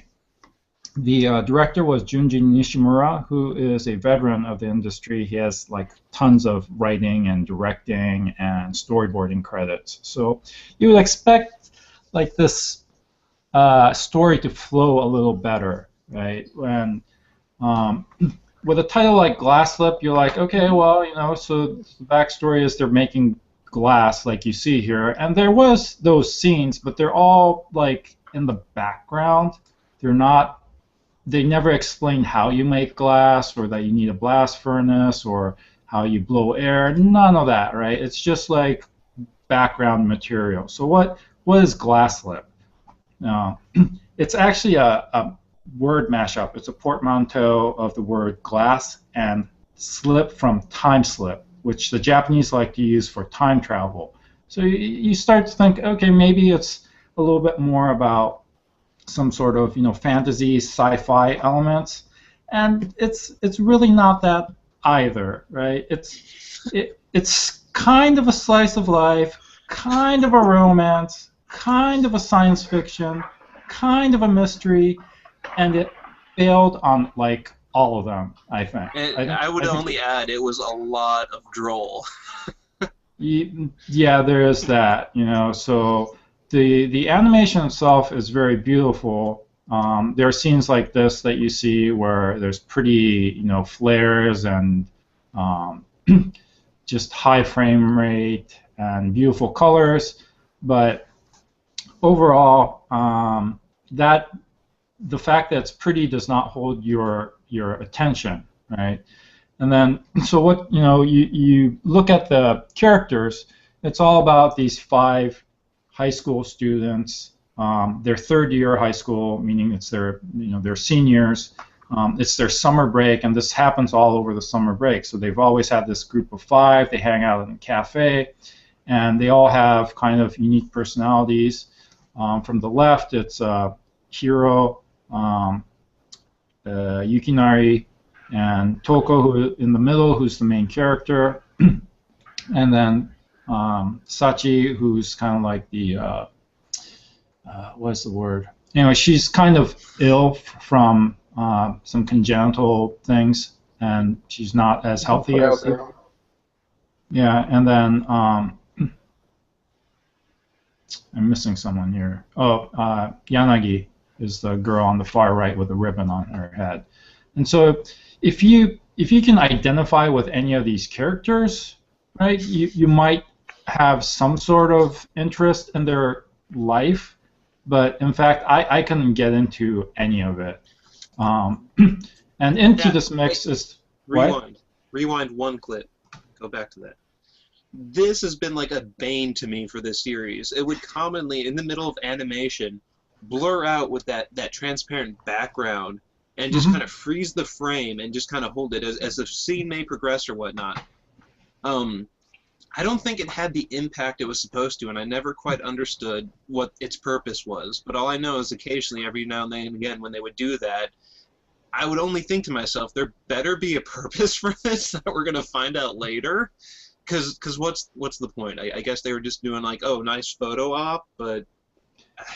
Yeah, I did not quite get what they were trying to do. It seemed like it was supposed to freeze frame like a dramatic moment, but they weren't dramatic at all, No, it's truly just like a photo memory point or something. And I guess from if you watch the commercial breaks, they flash through some scenes, and I think there might be some correlation with that, but I wasn't patient enough to go through those scenes scene by scene and see which scene they were looking at.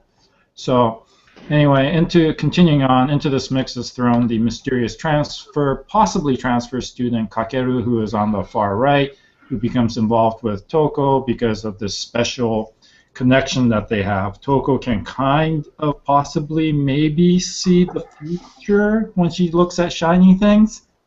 I mean, what is she, like, a squirrel or something? She just looks at shiny things and goes, whoa. And Kakeru apparently can kind of hear these moments, and that's strengthened when he's near Toko, right? I think he can also start seeing some things, too, when he's... Right.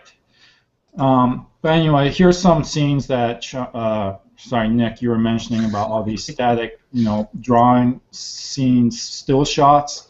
They really did not work for me, and I don't really understand what the purpose was.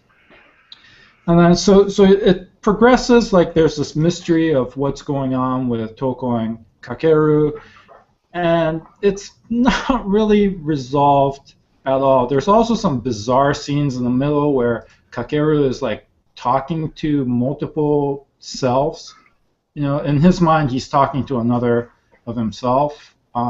There's actually 2 others, but you clearly see from the viewer's point of view that there is nobody else that they're, he's speaking with. So it's all in his mind, or is it?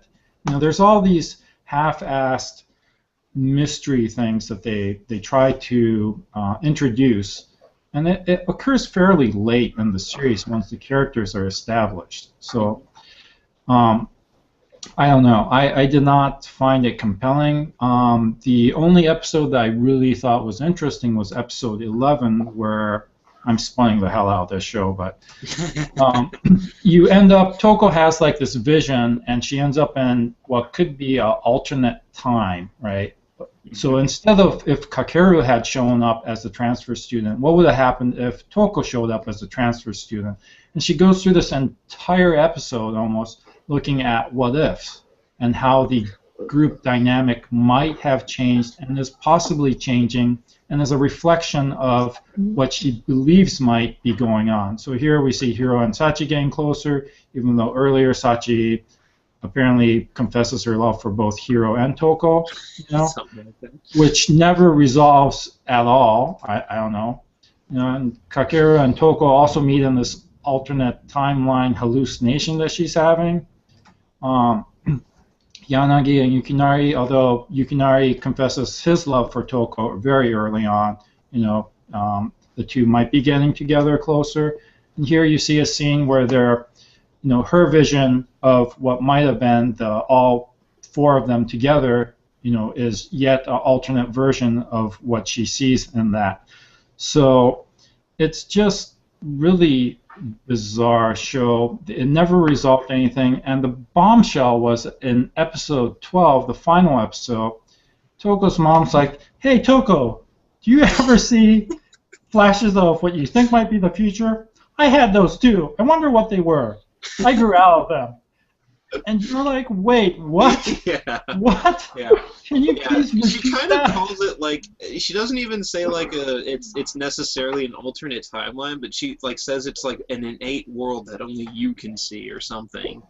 It's like it doesn't even necessarily be alternate. It's just a world that you have figmented in your head essentially that you have no knowledge of, that you occasionally see like snippets of. So I was pretty pissed when that just dropped. And you basically watch the entire show, and it's all Toko's teenage hormones going crazy, and she's having weird hallucinations of, oh, what if, and oh, if I could only, oh, I wonder if they're going to get together. Yeah. Really, so it's just teenage fantasy. So in conclusion, the show is all about chickens. No, I wouldn't quite say that. There's chickens. And there's chickens, and there's chickens. That is it. But, yeah, I gotta say, personally, my favorite part of Glass Lip was, like, the ending every time. It's like, thank God that's over. I kind of forced myself to watch it for the big reveal that, as we agreed, was not that big, nor grand, nor... I didn't accept it quite as much as I would have liked, but when this is all said and done, I've almost taken nothing away from this show. It was all kind of about the interactions of the characters, which weren't that great. I mean, this is like the epitome of slice of life at its finest, because like the days when you maybe get together with some friends and maybe do something, that's like what this show idolizes. So I don't really think it's slice of life. Maybe we're using it in a different context, but slice of life to me is where... No, I just meant it shows the daily frivolities of slice of life. It didn't really have an arcing story that came across. It's just like, the stuff that you get together and do with your friends, that's what this show tries to be all about. I guess. Again, everything was so half-assed. They don't really commit to anything, and I think it's the director's fault, personally, because there are scenes where the attention should be on something, and you get the still shot that ruins it, and you think that's supposed to be something you're focusing on, but it has nothing to do with what you should be focusing on. So I don't know what the purpose of this was. I think it's a failure. I don't know if Sean saw any of it, but storyboarding was not good, and then the directing, I think, was not good, and Yeah, I cannot recommend this. I mean, if I was gonna rate this on, I don't know, a 5 point scale, it'd be like 1.5, maybe 2 if you like really pretty anime. But I can't recommend this to anyone unless you are PA Works completist. I was too burned out on the previous PA Works show to sort of get into yet another one of these like teen love drama things. Like I was just gonna wait and see. Like if people say it's awesome, I'll check it out. But nobody's saying it's awesome. No, yeah, not at all.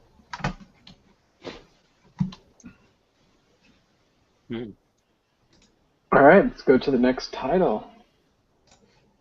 Which, what, Tokyo? ESP? Oh, this show.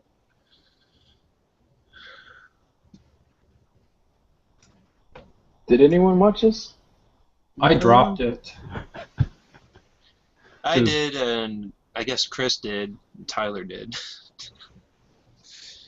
Everyone who's not here watched it. I know. Oh, So, except for Nick. so Nick, did it improve after the first 3? Because it was pretty bad. I mean, it improved, but not drastically. I enjoyed the story through and through. It didn't necessarily make like high marks. It is fairly notable, but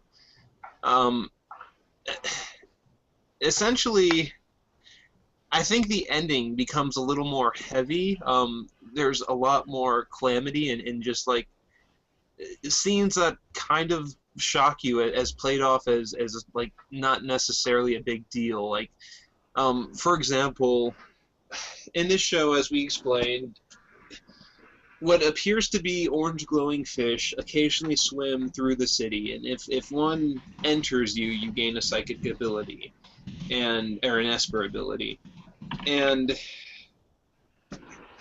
that whole mechanic is explained sort of, but not in like a believable way. Essentially, an artifact was recovered by an expeditionary team, and the breaking/opening of the artifact released those, and our main character, well, not main character, the main protagonist to the character seems to want Espers to rise above as a new society. We shall leave behind normal humans and become a society rated upon Esperism and kind of almost like a survival of the fittest. Not so much, but that's what they were banking on when they wanted normal humans kind of gone. And it was a lot about point of view, is kind of what the show was. We have the good psychic, or the good Espers versus the bad Espers, and the scared public who just wants to lock down all Esper activity because it freaks them out. And I mean, scenes like that do occur. At one point, they're trying to prove a point and go to attack the main character at her school, and in the process, someone takes out a school floor. Like they take out the floor from the bottom, and you see the students falling in a pit of rumble and just blood splatter effect. So but you never see like dismemberment or anything. Like it was trying to be shocking, but almost kind of overbearingly so. And I'd almost say the ending is trying to set up for a potential continuation, because it kind of ends on somewhat of a cliffhanger. We are trying to foil the main protagonist's, or antagonist. I might have said that term I meant antagonist earlier. We have foiled the main antagonist plans potentially, but a new entity has arrived to the battlefield, so to speak, and that's kind of where a lot of this ends, without this entity explained, who, anyway. So, it's set up for a continuing story, yet it's all about heroicism. You have the view of the main protagonist, who actually halfway through the series kind of loses her ability for some reason, who goes back to being a normal person, yet still wants to challenge and do what she views as justice. So it's all about her personal views of justice and just kind of being a hero when no one else wants to. And despite the public trying to resent you for being a hero too. And I mean, it was a little messy here and there, but for me, I kind of liked getting lost in some of the Esper power and storyline. But I wouldn't say it's the most well thought out animated work ever, but it was entertaining to me. So. Okay. All right. In case of people were wondering, we were kind of trying to distract Nick in our chat. So. I saw my name appear in chat. I'm like, what's going on over there? So, hopefully that was fun for some people. Let's go to the next title. Oh my god, this title? I thought we talked about this already. Hime Goto? Is this the trap one? We talked about it in the first one, but not the second talk yet. Yeah, this is the trap short, right? Where, I mean, you might as well just say everyone in there's not the gender they're supposed to be. Well, no. I would actually say it's viewable.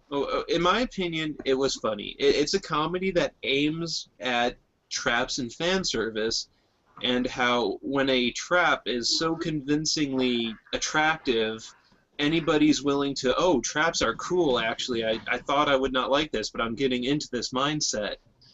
So it's pretty much full-blown comedy, abstract, I don't know. And this It show was disgusting. I mean, if you looked at it for what it was trying to do and didn't and you weren't too accepting of its nature, then I can see that. I mean, I saw it as a comedy. I never took it seriously, so I was able to laugh at what it was trying to do. Yeah, it's a little out there. No, it wasn't my favorite, but I guess I could say that I appreciated something like this trying to come out. At least I have this type of a story now, I guess. But it was kind of interesting to see what they were going for, and that was if we essentially have a female character, which, you know, we call a trap, but they, for every intent and purpose, animated them as a female character. It was all about what they can get away with fan service, I think. And the show was about fan service, and they did every fan service scene that they could, except now they didn't have to use censors because it's a dude. And if they showed a bare chest, it's a dude, it's fine. So I think that's what their angle ultimately was. If you wanted to see fan service not uncensored and with the occasional Shima-pon bulge, then this show is up your alley. Yes, there's a ton of Shima-pon bulges in this series for whatever the crap reason. That's what they showcased. So. So this, I remember talking to the group about this show, trying to hang out, and once I saw episode 3, I think it was, oh man, this show just went way too far. Mm. And it did go far, and I think they were kind of brave for breaking new water. I honestly do. Because nothing like this has ever been done before. They're brave. I didn't say they were decent. I said they were brave. You don't need to be breaking those types of walls or things. I mean, I think I told Sean to watch it. And did you ever watch that little part, Sean? He checked out like an episode and said, "Oh yeah." The shit was weird. Huh? It was weird. It was weird. But oh man. Yeah, well, who would you recommend this to then? People who want something abstract and different. People like Nick, I guess. Yeah. Even though I've only seen like 60 seconds of it, it did seem like one of those subculture niche kind of shows. Like, we're targeting this sliver of a fan I don't think base. it targeted anything. I think Or weird literally anime. I ultimately think it wanted to look and say, okay, look, what is every type of female censor you could think of in an anime? Let's put it around a male character and just do this because it's not been done before. And you don't really have a target audience because it's not been done before. Who are you targeting? What is it like? To me, it is real niche. Yes. I mean, to there me, are this like. type of show. Go ahead. Oh no, you can go. I was gonna say that there is a Go ahead. real fan base for this sort of stuff. Like there are like erotic like manga magazines like devoted to this. Oh. It's definitely a genre. Okay. So Yeah, I I just did know figured like this is cosplaying more was that kind of niche. getting big over in Japan, but I guess I never knew that like magazines or anything. Like I did see like occasional posts that people would just be blown away by. You see this pretty female cosplayer? Yeah, that's a dude. I do get the occasional post like that, but I guess I wasn't aware of it's as big as it was. So I guess this anime I could totally see as being a fan servicey bone being tossed for them. Except I think if you're into that niche, it's all about the character being unidentifiable. Like you would totally accept that person as a female if not told to you that they were male. I don't know if is there really a magazine out there in circulation that, oh, I'm a dude wearing female clothes and I'm totally going to like do like a strip tease? Because that's essentially what this show is. But yeah, I guess I could see that though. In all honesty, I can see it. I didn't realize it ahead of time. All right. To me, to kind of answer Albert's question, like what kind of show is this? To me, this is one of those shows that you dare other people to watch if they're brave enough, and if they can't make it, they lose a challenge. Kind of like that. I won't say as bad as that Boku no Pico challenge, but it's it's kind of up there.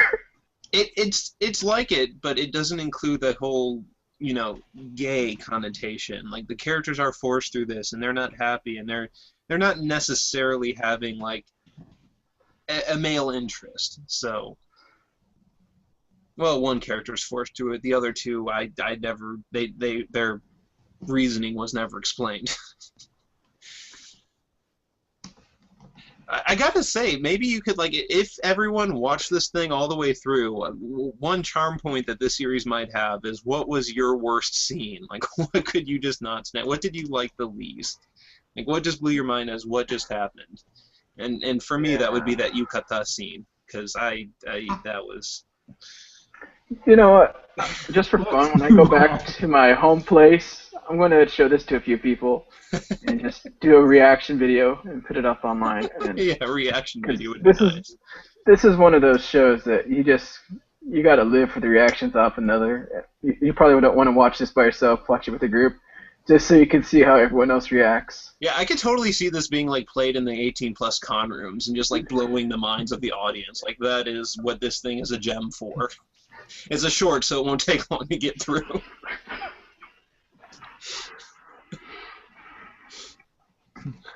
But I'll just say the worst scene I thought, which is what made me hate the show, was the whole brother part in the bath scene. So. Early off? Yeah, no, that wasn't like the worst. I just didn't like when they were all in the yukatas with the obis and they did like the 3-person fall. That was my most detestable moment, I guess. That's how we'll call it. Alright, so if anyone watches this, please let us know if you've seen this and what was the most horrible part Yes. in Hime Goto. Yes. I'd like to know. What culture shocked you the most or whatever? I don't know. Anyway. Let's go ahead and move on to the next title. What is this? Gene say? No, you skipped Captain Earth. Yeah. Oh, did I? Essentially, yes. Oh, let's go back then. I didn't mean to do that. Yeah, so Captain Earth was a 2-core show, and it just concluded. And I stuck it out through the end, and I've got to say that I was disappointed. So briefly, Captain Earth, it's a bone show. It's got some high pedigree. It was highly anticipated. I think it falls in the super robot genre.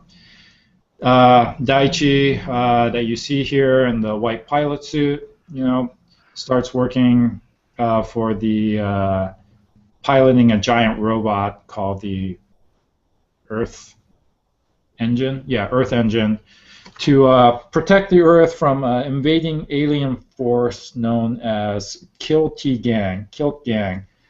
Why that name, I have no idea. They're out to basically drain the life force, which they call the libido, from the entire, population of Earth to power themselves. And there's this whole convoluted backstory about how their ship is the alien ship is in orbit around Uranus, and then eventually they have to take the fight to them, but in the meantime they can manifest these mechanical giant robot bodies on the other side of the moon and try to attack the Earth, and they have to stop. So that's kind of like a weird setup and a premise, and then right in the middle of this, apparently the first two Kilt gangs who actually have physical human bodies, they're manifested as human bodies, but then they transfer their consciousness to the giant robot. Their machines break, so they have to go find the other 5 Kilt gang members on Earth who have earthly bodies and try to get them to power up their own vehicles. So. Yeah. Their whole group was referred to as the planetary gears, by the way. So, in opposition to this is the organization Globe, which actually has like several factions. One who wants to run away to save humanity, called the Ark faction, because they have this giant spaceship Ark constructed to run away.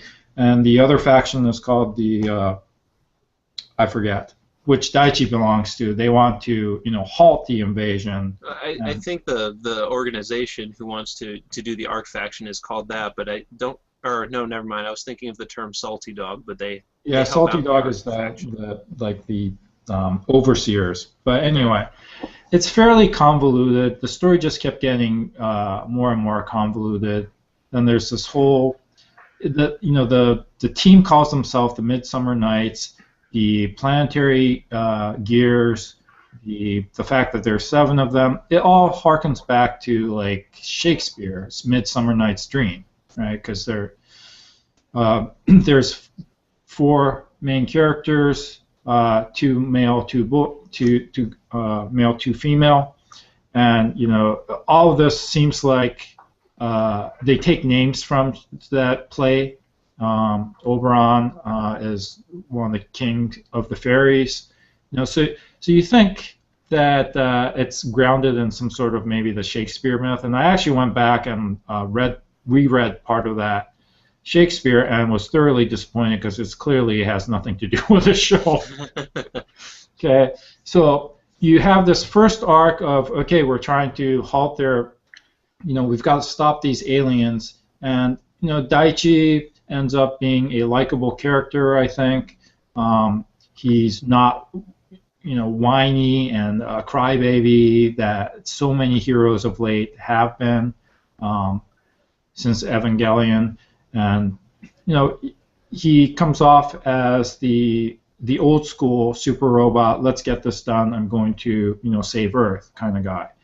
But then in the middle, like I said, there's this whole series of, oh, let's find the other Kilt Gang members, and we have to have the Kilt Gang member of the week episode, which really was weird and kind of grounded it all on Earth when you had this big scope. So from a big scope, they went to this little scope of trying to find all these members and prevent them from attaining their planetary super robot bodies.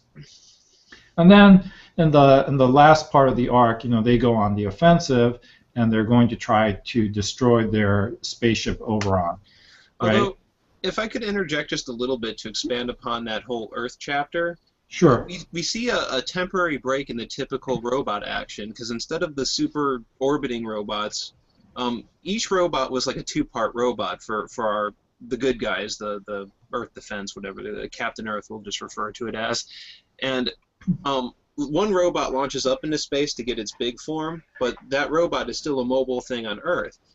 When the story was grounded on Earth, the enemy also had smaller versions of the robots that would have a power source in them, and if the power source like charged up long enough, it would call the big robot down to them. So it was kind of weird because we had like two-stage robots on both sides of the story, and it was all about the combat on Earth in more just like augmented suit type robots. No, not so much the big guns, gigantic jets, crazy space battle stuff. Just right. So there was that break in the action too. Yeah, so I thought that whole pacing was a little strange. If they had started with the small scale and expanded to the space battle, it would have made more sense instead of pulling back. And I'm not sure why that decision was made to structure it that way. Right. And then on top of it, there's this third faction that you're not really aware of. Well, okay, so you're aware of Puck, who is this AI, right? Yep. And the AI, the Planetary Gear members, the first two, Amarok and Malkin, think that they're controlling Puck and that Puck is doing their bidding behind the backs of the creators or the company that owns Puck. But in fact, at the very end, I'm going to spoil this, Puck ends up being the big bad guy. And obviously in Shakespeare, Puck is just a trickster that Oberon orders to do things, the king of the fairies. And he plays a trick on Titania, the queen of the fairies, as well as transforming one of the players from a theater troupe who number in 7, right, into a donkey. But that's all he does. And instead here he becomes a super uber bad guy who wants to attain godhood, basically, and has played all of them. So the escalation in the last 2 episodes was ridiculous. Like the super power-ups made no sense. The fact that all this time their super robot is getting beat up, but yet can function in the next episode. In the previous arcs, it was always repaired or under repair, so they had to get the second unit out. In the last 2 episodes, they're completely beat up, and yet they're still functioning all the way. Because why? Because apparently of willpower. So it had because the hits were just flashy; they didn't have any impact. That's why. Right. So in the end, I can't really recommend this show to even like diehard Super Robot fans. I think will be disappointed because it tries to introduce like real elements, like launching into space on a rocket from Earth, and there's this whole transition sequence into the Super Robot. But in space, the space battles, really, physics have no part in this world at all. And then they keep getting super weapons, and it's all powered by will through the Live Blaster, and that's never fully explained. Wait, the Live Blasters? Yeah, that they're potentially alien beings in the shape of a gun. Yeah, essentially it's gun beings that have like their own will, and they tend to side with a user for whatever reason. Yeah, but what is that reason? Not explained. Right. How do they really work? Not explained. Do they have their own intelligence? Not explained. Do they? Well, they kind of do. That's explained somewhat. And since we already kind of ruined the ending, Puck, who gains an ability to kind of insert his consciousness into every being, and his goal is to become kind of like a hive mind and take the place of the planetary gears. He borrows the body of a character who could normally use a Live Blaster, but when her consciousness gets overwritten, the Live Blaster refuses to acknowledge her anymore and kind of goes away. So I mean, Yeah, that level of intelligence is the most you see out of them. They never really get to speak their mind. They just pretty much show up as called living weapons. And yeah. And there's still, they left a bunch of loose ends also. I felt that the sudden turnaround in the Kilt Gang members' disposition, like I could believe that Bugbear, and Shion, their leader, might side with humanity in the end because they lived human lives and felt much more connected to humanity before they reawakened their alien selves. But Amarok, who was like a total dick from the beginning, all of a sudden decides he's going to sacrifice himself.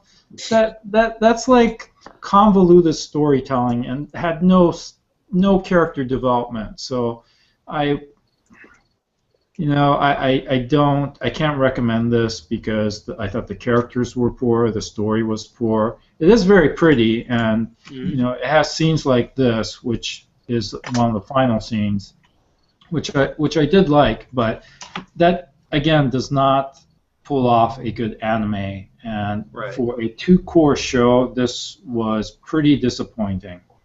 Yeah, I mean, I agree for the most part. I do think it was a bit dragged on, and a lot of the concepts are really convoluted and never really made clear nor a lot of sense. But at the same time, I didn't necessarily get disappointment with it, but just more.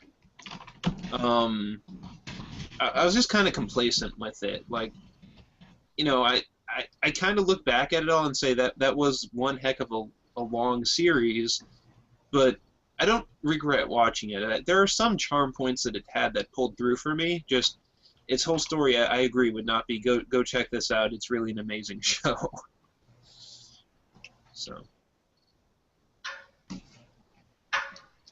one of the concepts that I found kind of weird as an odd bit of technology that I just did not see coming is like the Salty Dog group would occasionally have this styrofoam or just paper cup that they would like literally have the writing Salty Dog on. And I would go into this room and they would tip the cup sideways and this like laser beam comm line would shoot out the end to like another cup somewhere, I don't know, within the universe. And I just kind of laughed my butt off at that, like the old cup on a string ploy.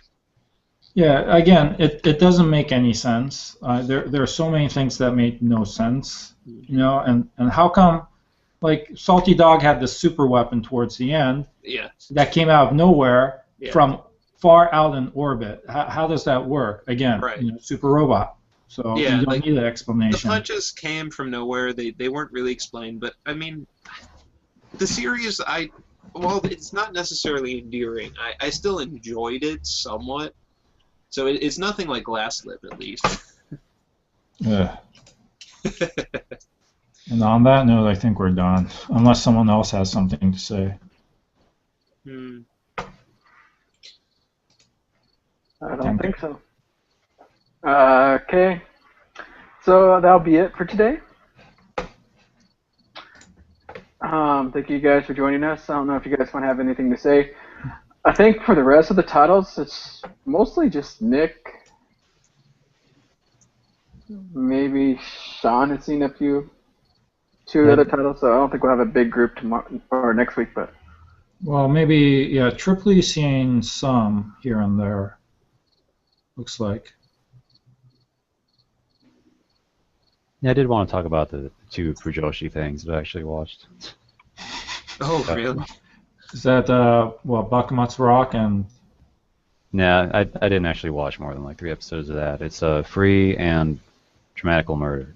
Ah, okay. Sounds good.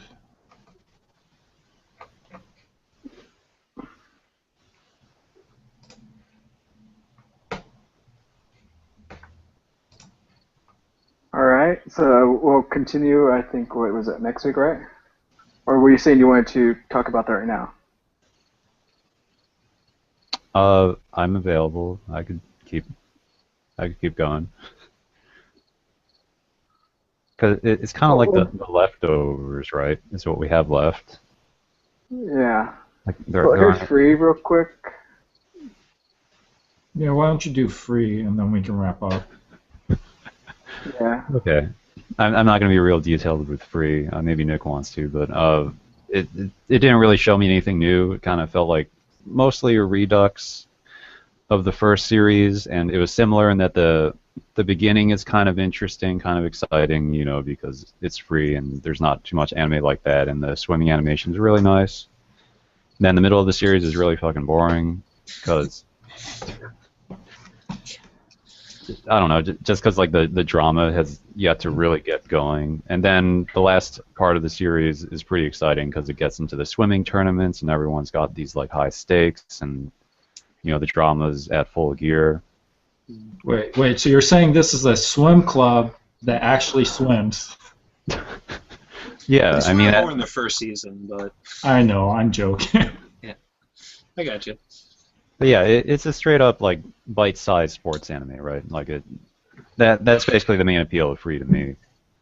You know, aside from like the Fujoshi subculture type thing, you know, which Yeah. I'm curious about just because it's new, and Free is like the blockbuster of that. You know, it's got really nice animation, and it's not a sports anime that goes on for like 50 fucking episodes. It's small enough. It's just one season, but it looks nice.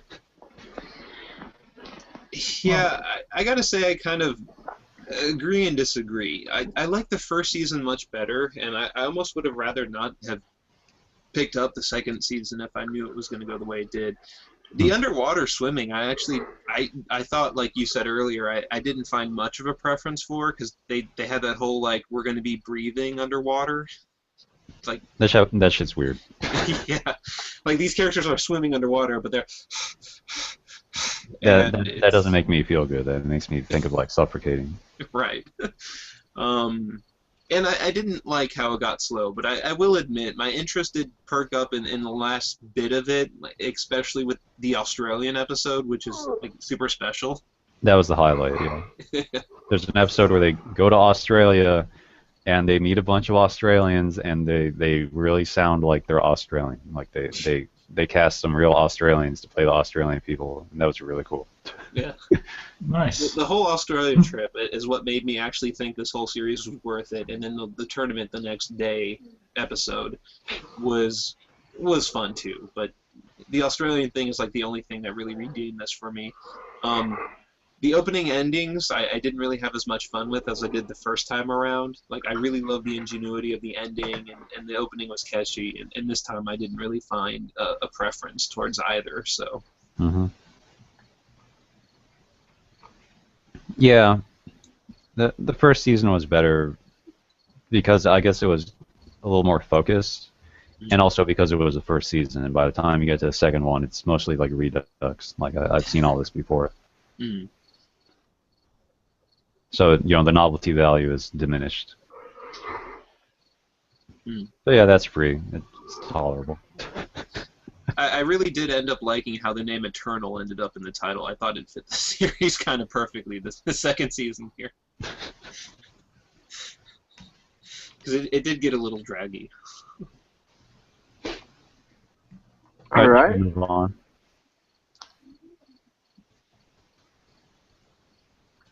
What was the other one? Oh, The only other Dramatical one you Murder. wanted to cover was, yeah, Dramatical Murderer.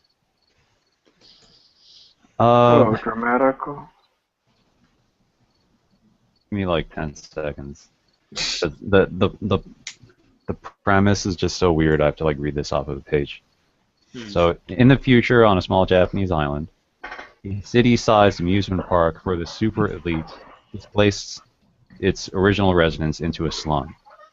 And the boy of destiny from the slum has to venture to the amusement park, to the amusement city with his very, very shady companions. And also halfway into the show, he discovers that he has the power to dive into people's psyches. Using his So, voice, too. So this is like an adaptation of a boys' love game, and you know, and I think people of the fandom were kind of excited for this because this is like it's a loved title, and you know, people were saying like, oh, the story's really good, and even though they're going to tone down the boys' love aspects, you know, which is true, nobody develops a relationship in that thing. There's just a few call-outs and stuff. And also just the fact that like the entire cast is just like pretty boys, like almost no females in the whole thing. Um, it was a really cheap and lazy adaptation. That's what I didn't like about it. The production values were sometimes got so low that they would actually harm the storytelling. And structurally, it does this like visual novel thing that where they start devoting episodes that are just like methodical explorations of each character's backstory.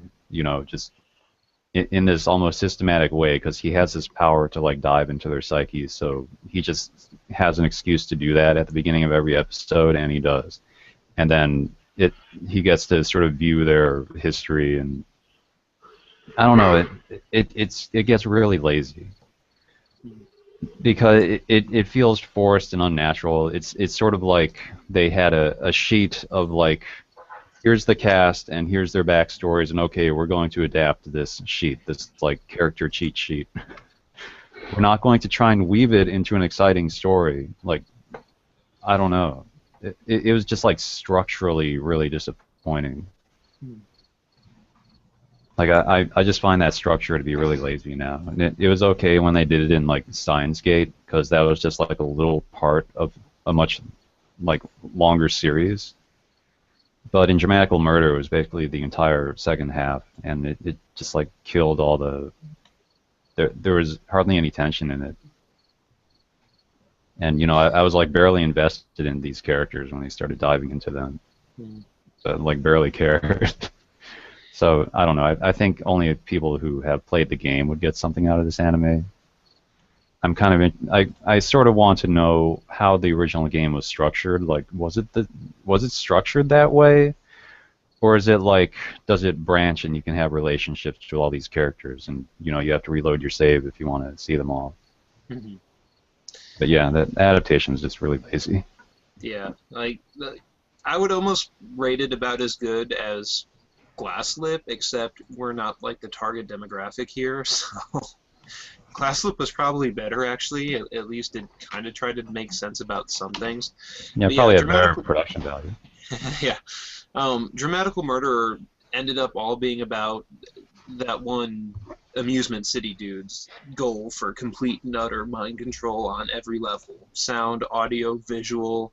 Yeah. Sound and audio is the same thing, but it was like the test bed for mind control and- technology, right, which was related to the power that entrepreneuring they and like had. everything. He's digging into every route that has potential for mind control, and that's ultimately what the city is a giant testing ground. And like I said, I stuck around watching it past the first few episodes because I felt that there was this mystery. This game was apparently being sent to the main character. There was, ooh, what's about the city? And if you could call it that. So I only ended up watching it and finishing it because I stuck so long with it, and I can honestly say I would not blame anyone who drops it. I can't recommend it. You know, if you played the game, sure, fine, watch it, but I can't even think to say that this is a title you might like to anyone who probably even played the game.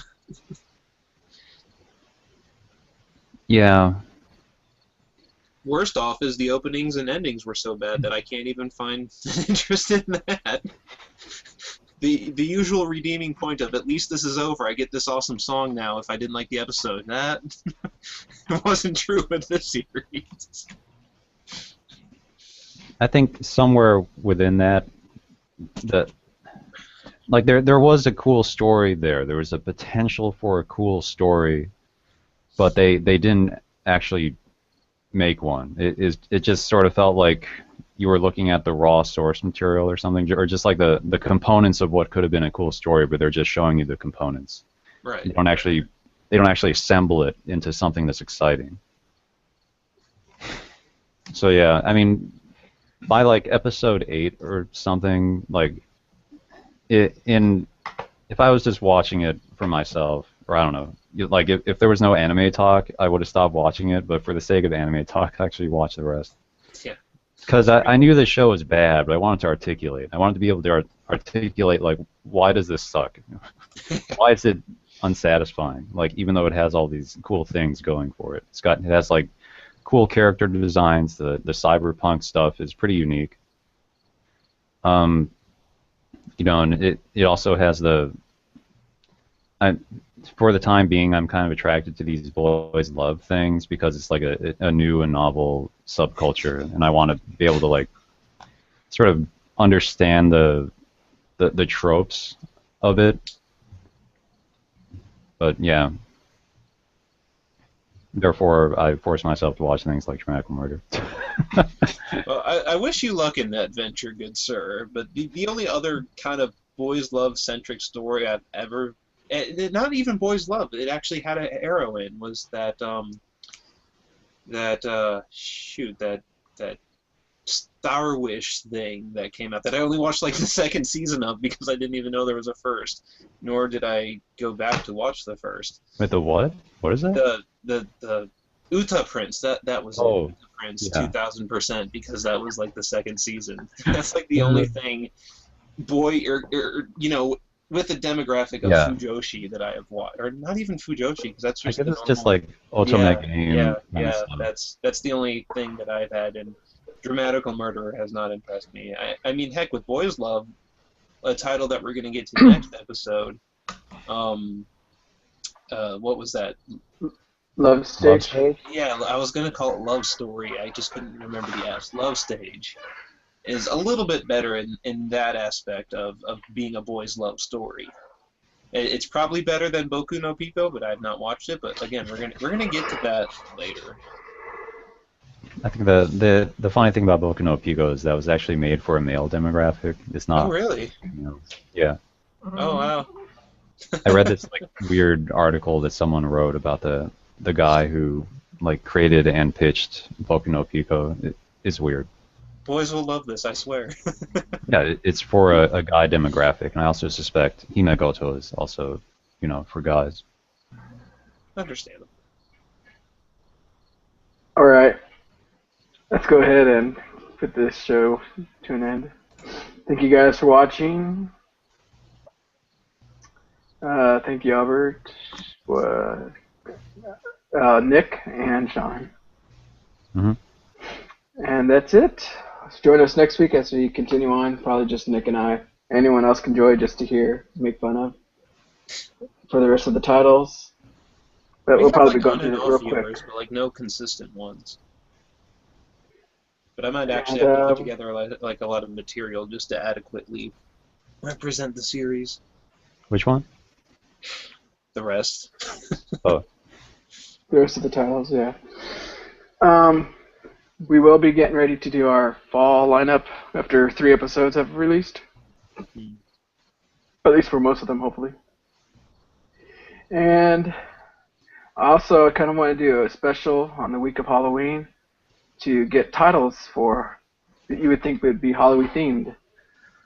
Maybe get a few that are for kids, some that are for the adults, and maybe we can make something up, just recommendations just to get into the Halloween spirit through these anime titles. So I might be pitting something up like that. Halloween's a pretty recent phenomenon in Japan, so you're gonna be hard pressed to find something. Well, I I'm don't not know, saying if it you has have a to be more about loose- Halloween, but you Yeah. have quite a bit of shows that like witches, like Oh, sure. demons Okay. and stuff like Yeah. that. Yeah, Like just I'm not talking to like an episode of this. has and a Halloween Emo. episode, There's an right. episode about talking about Halloween. Yeah, the only or one a show that has comes like a lot of monsters that you could really bring out costumes for or something. Okay, sure. Unfortunately- I've got some ideas.